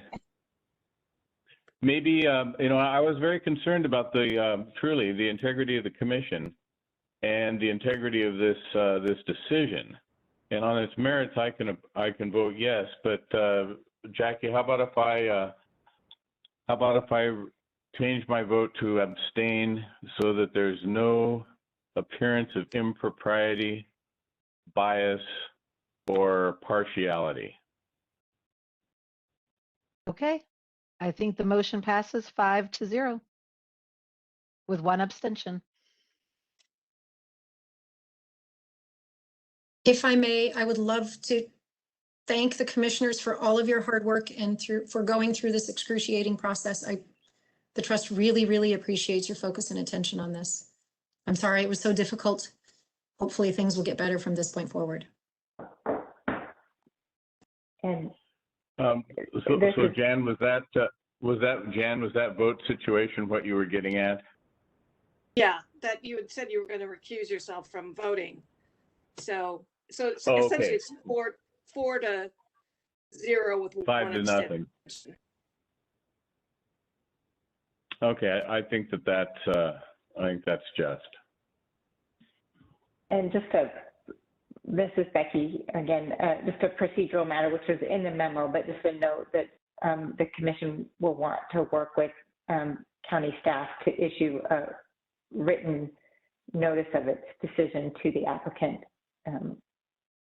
following the hearing, preferably, if that could be done tomorrow. Just finding that based on the record and the testimony that was presented to the commission and the criteria that the commission applied under the Vancouver Municipal Code, that this was the outcome.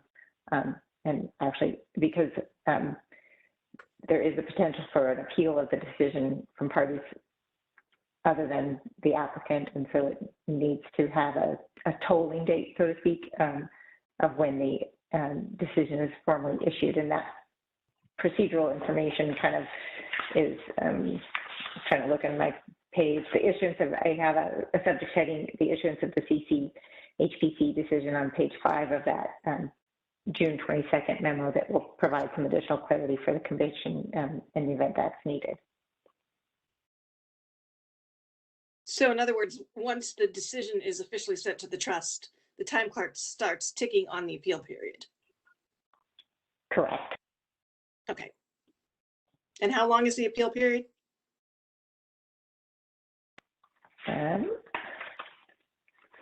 14 days? Days, I think. No, let me look. And do you have to have standing in order to appeal? Or can just any interested community member appeal? Let's see. Sorry, Philip, are you talking or someone? I was just going to say, in your memo, you said it was 21 days for the appeal period. Thank you. That's what I thought. I just couldn't, I'm looking at a hard copy and I couldn't find. So it's 21 days. The fee for the appeal has to be, there's a 14-day calendar time. But basically, the standing is dictated by those who were required to be given notice. So there's a perimeter property. So again, I'm trying to glance and remind myself of the conditions, but yes, you do have to have standing to appeal. It's not just open to anyone. Okay. Just wanted that to be clear for the commission.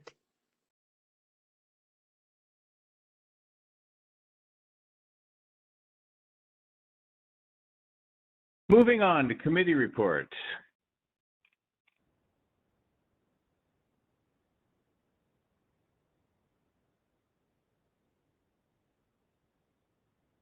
Jackie, may I suggest that the SEPA Academy Committee be put off until August, because we may know more then, because we're still in the comment, the time that the comment period is being deliberated. Yeah, I think the point of this update was just to circle back and reiterate that the commission's comments were submitted and provided to the city. So just that the committee done that. Then I feel like we have addressed that one. Vancouver Heritage Overlay Code Committee. We're looking for a few good commissioners. Who do we have on there besides me? That's it. Okay. Would we like to have, since we have 3 new members and a heavy schedule tonight, would we like to reconsider that one in August? Colleagues? Yes. Okay, well, let's put that, let's defer that one. Bailey, given the length of the meeting, would you like to report on underrepresented communities committee, or would you like to discuss that in August? Let's jump to August. There's so much, and I don't want to take up any more of Okay. this evening. Yeah. Okay, so that'll, Jackie, do we have a big schedule in August? Do we know what's on the agenda? We might have a couple hearings. Dan, you're probably more up to date on the agenda, if you could remind us. Yeah, at this time we have 2 nominations in the agenda. I'm penciled into the agenda. Let me pull those up right now. I believe they are. Yeah, so the 2 hearings in the agenda right now are resubmittal of the nomination for the Reba House, and as well as a certificate of appropriateness at the Stranger House. Okay. And when are the historic promotion grants due? Not until September. So we can do that committee in August if needed. Okay. Because we have 3 new members and we would like to encourage folks to be active on committees. And so you might want to think about the Vancouver Heritage Overlay Code Committee, which is an important one given our meeting tonight, as well as Underrepresented Communities Committee and the Historic Promotion Grant. So we'll take the committee work up at our August meeting. Dan, did you want to give us rules and procedures project update, or would you like to delay that until August? That can also wait till August. That was reintroducing this with our new commissioners on board and asking for a new committee to be formed, but we can certainly do that in August as well. No problem. All righty. Moving on to new business. Elections. Dan or Jackie? Oh, yes. So we have elections for chair and vice chair open. We do these annually. We asked members to submit if they're interested in serving as either chair or vice chair, just to let the other commissioners know that there is interest in serving. We received one from Andy Gregg, which we've provided to you all for your review, but that does not, stop others from nominating members. So we can go ahead and utilize a simple process.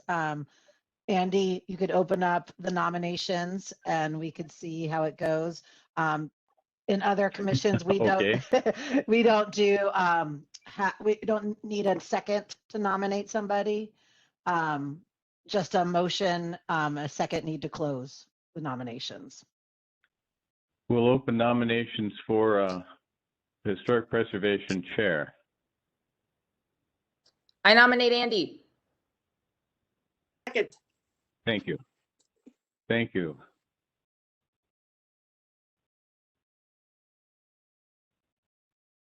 Now what?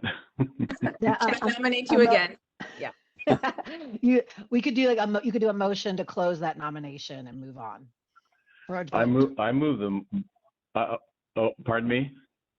To ask for a motion to close the nomination for chair, and then so moved. Is there a motion to close the nomination? Thank you. Is there a second? I second. It's been moved and seconded that the nomination be closed. All in favor? Aye. Aye. Aye. Aye. Opposed? Okay, Jackie, I can't really continue. So you can. So ready? We should do the vice chair.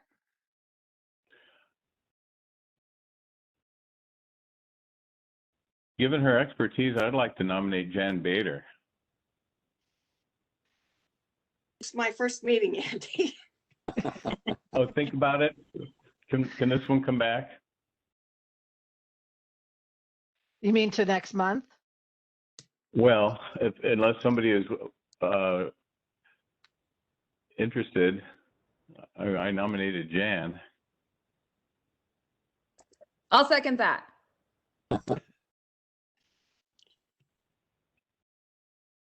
I'll accept a motion that the nominations be closed. So moved. I need a second. I second that. All in favor of Jan Bader, say aye. Aye. Jan, will you accept this draft? Sure. Thank you so much. Continuing on, training opportunity, CLG training, Design Review 101 by the Department of Archaeology and Historic Preservation. Yeah, I think we just wanted to, and we don't need to go into too much time on this. We can provide the opportunity information for you, but there is a DAP training coming up, remote one on August 27th on design review. So just always encourage the commission members to, that's an opportunity for training, and we'll get you more information on that so we can see who might be interested in attending those. Okay, and August 27th is a Friday. Friday, yep. All righty. U.S. Army Corps of Engineers Lower Columbia River Channel Maintenance Program, Dredge Material Management Plan, Programmatic Agreement Participation Request. Dan, do you want to kind of talk about this quickly and let them know what this is about? Yes, unfortunately, this one does have a timing component to it. The Army Corps of Engineers requested a response within 30 days, and that 30-day is as of the 10th, so in 3 days from today. Briefly, so you should have received a copy of this letter that we received from the Army Corps of Engineers. It's an invitation to participate in a programmatic agreement for the Lower Columbia River Channel Maintenance Program Dredge Material Management Plan.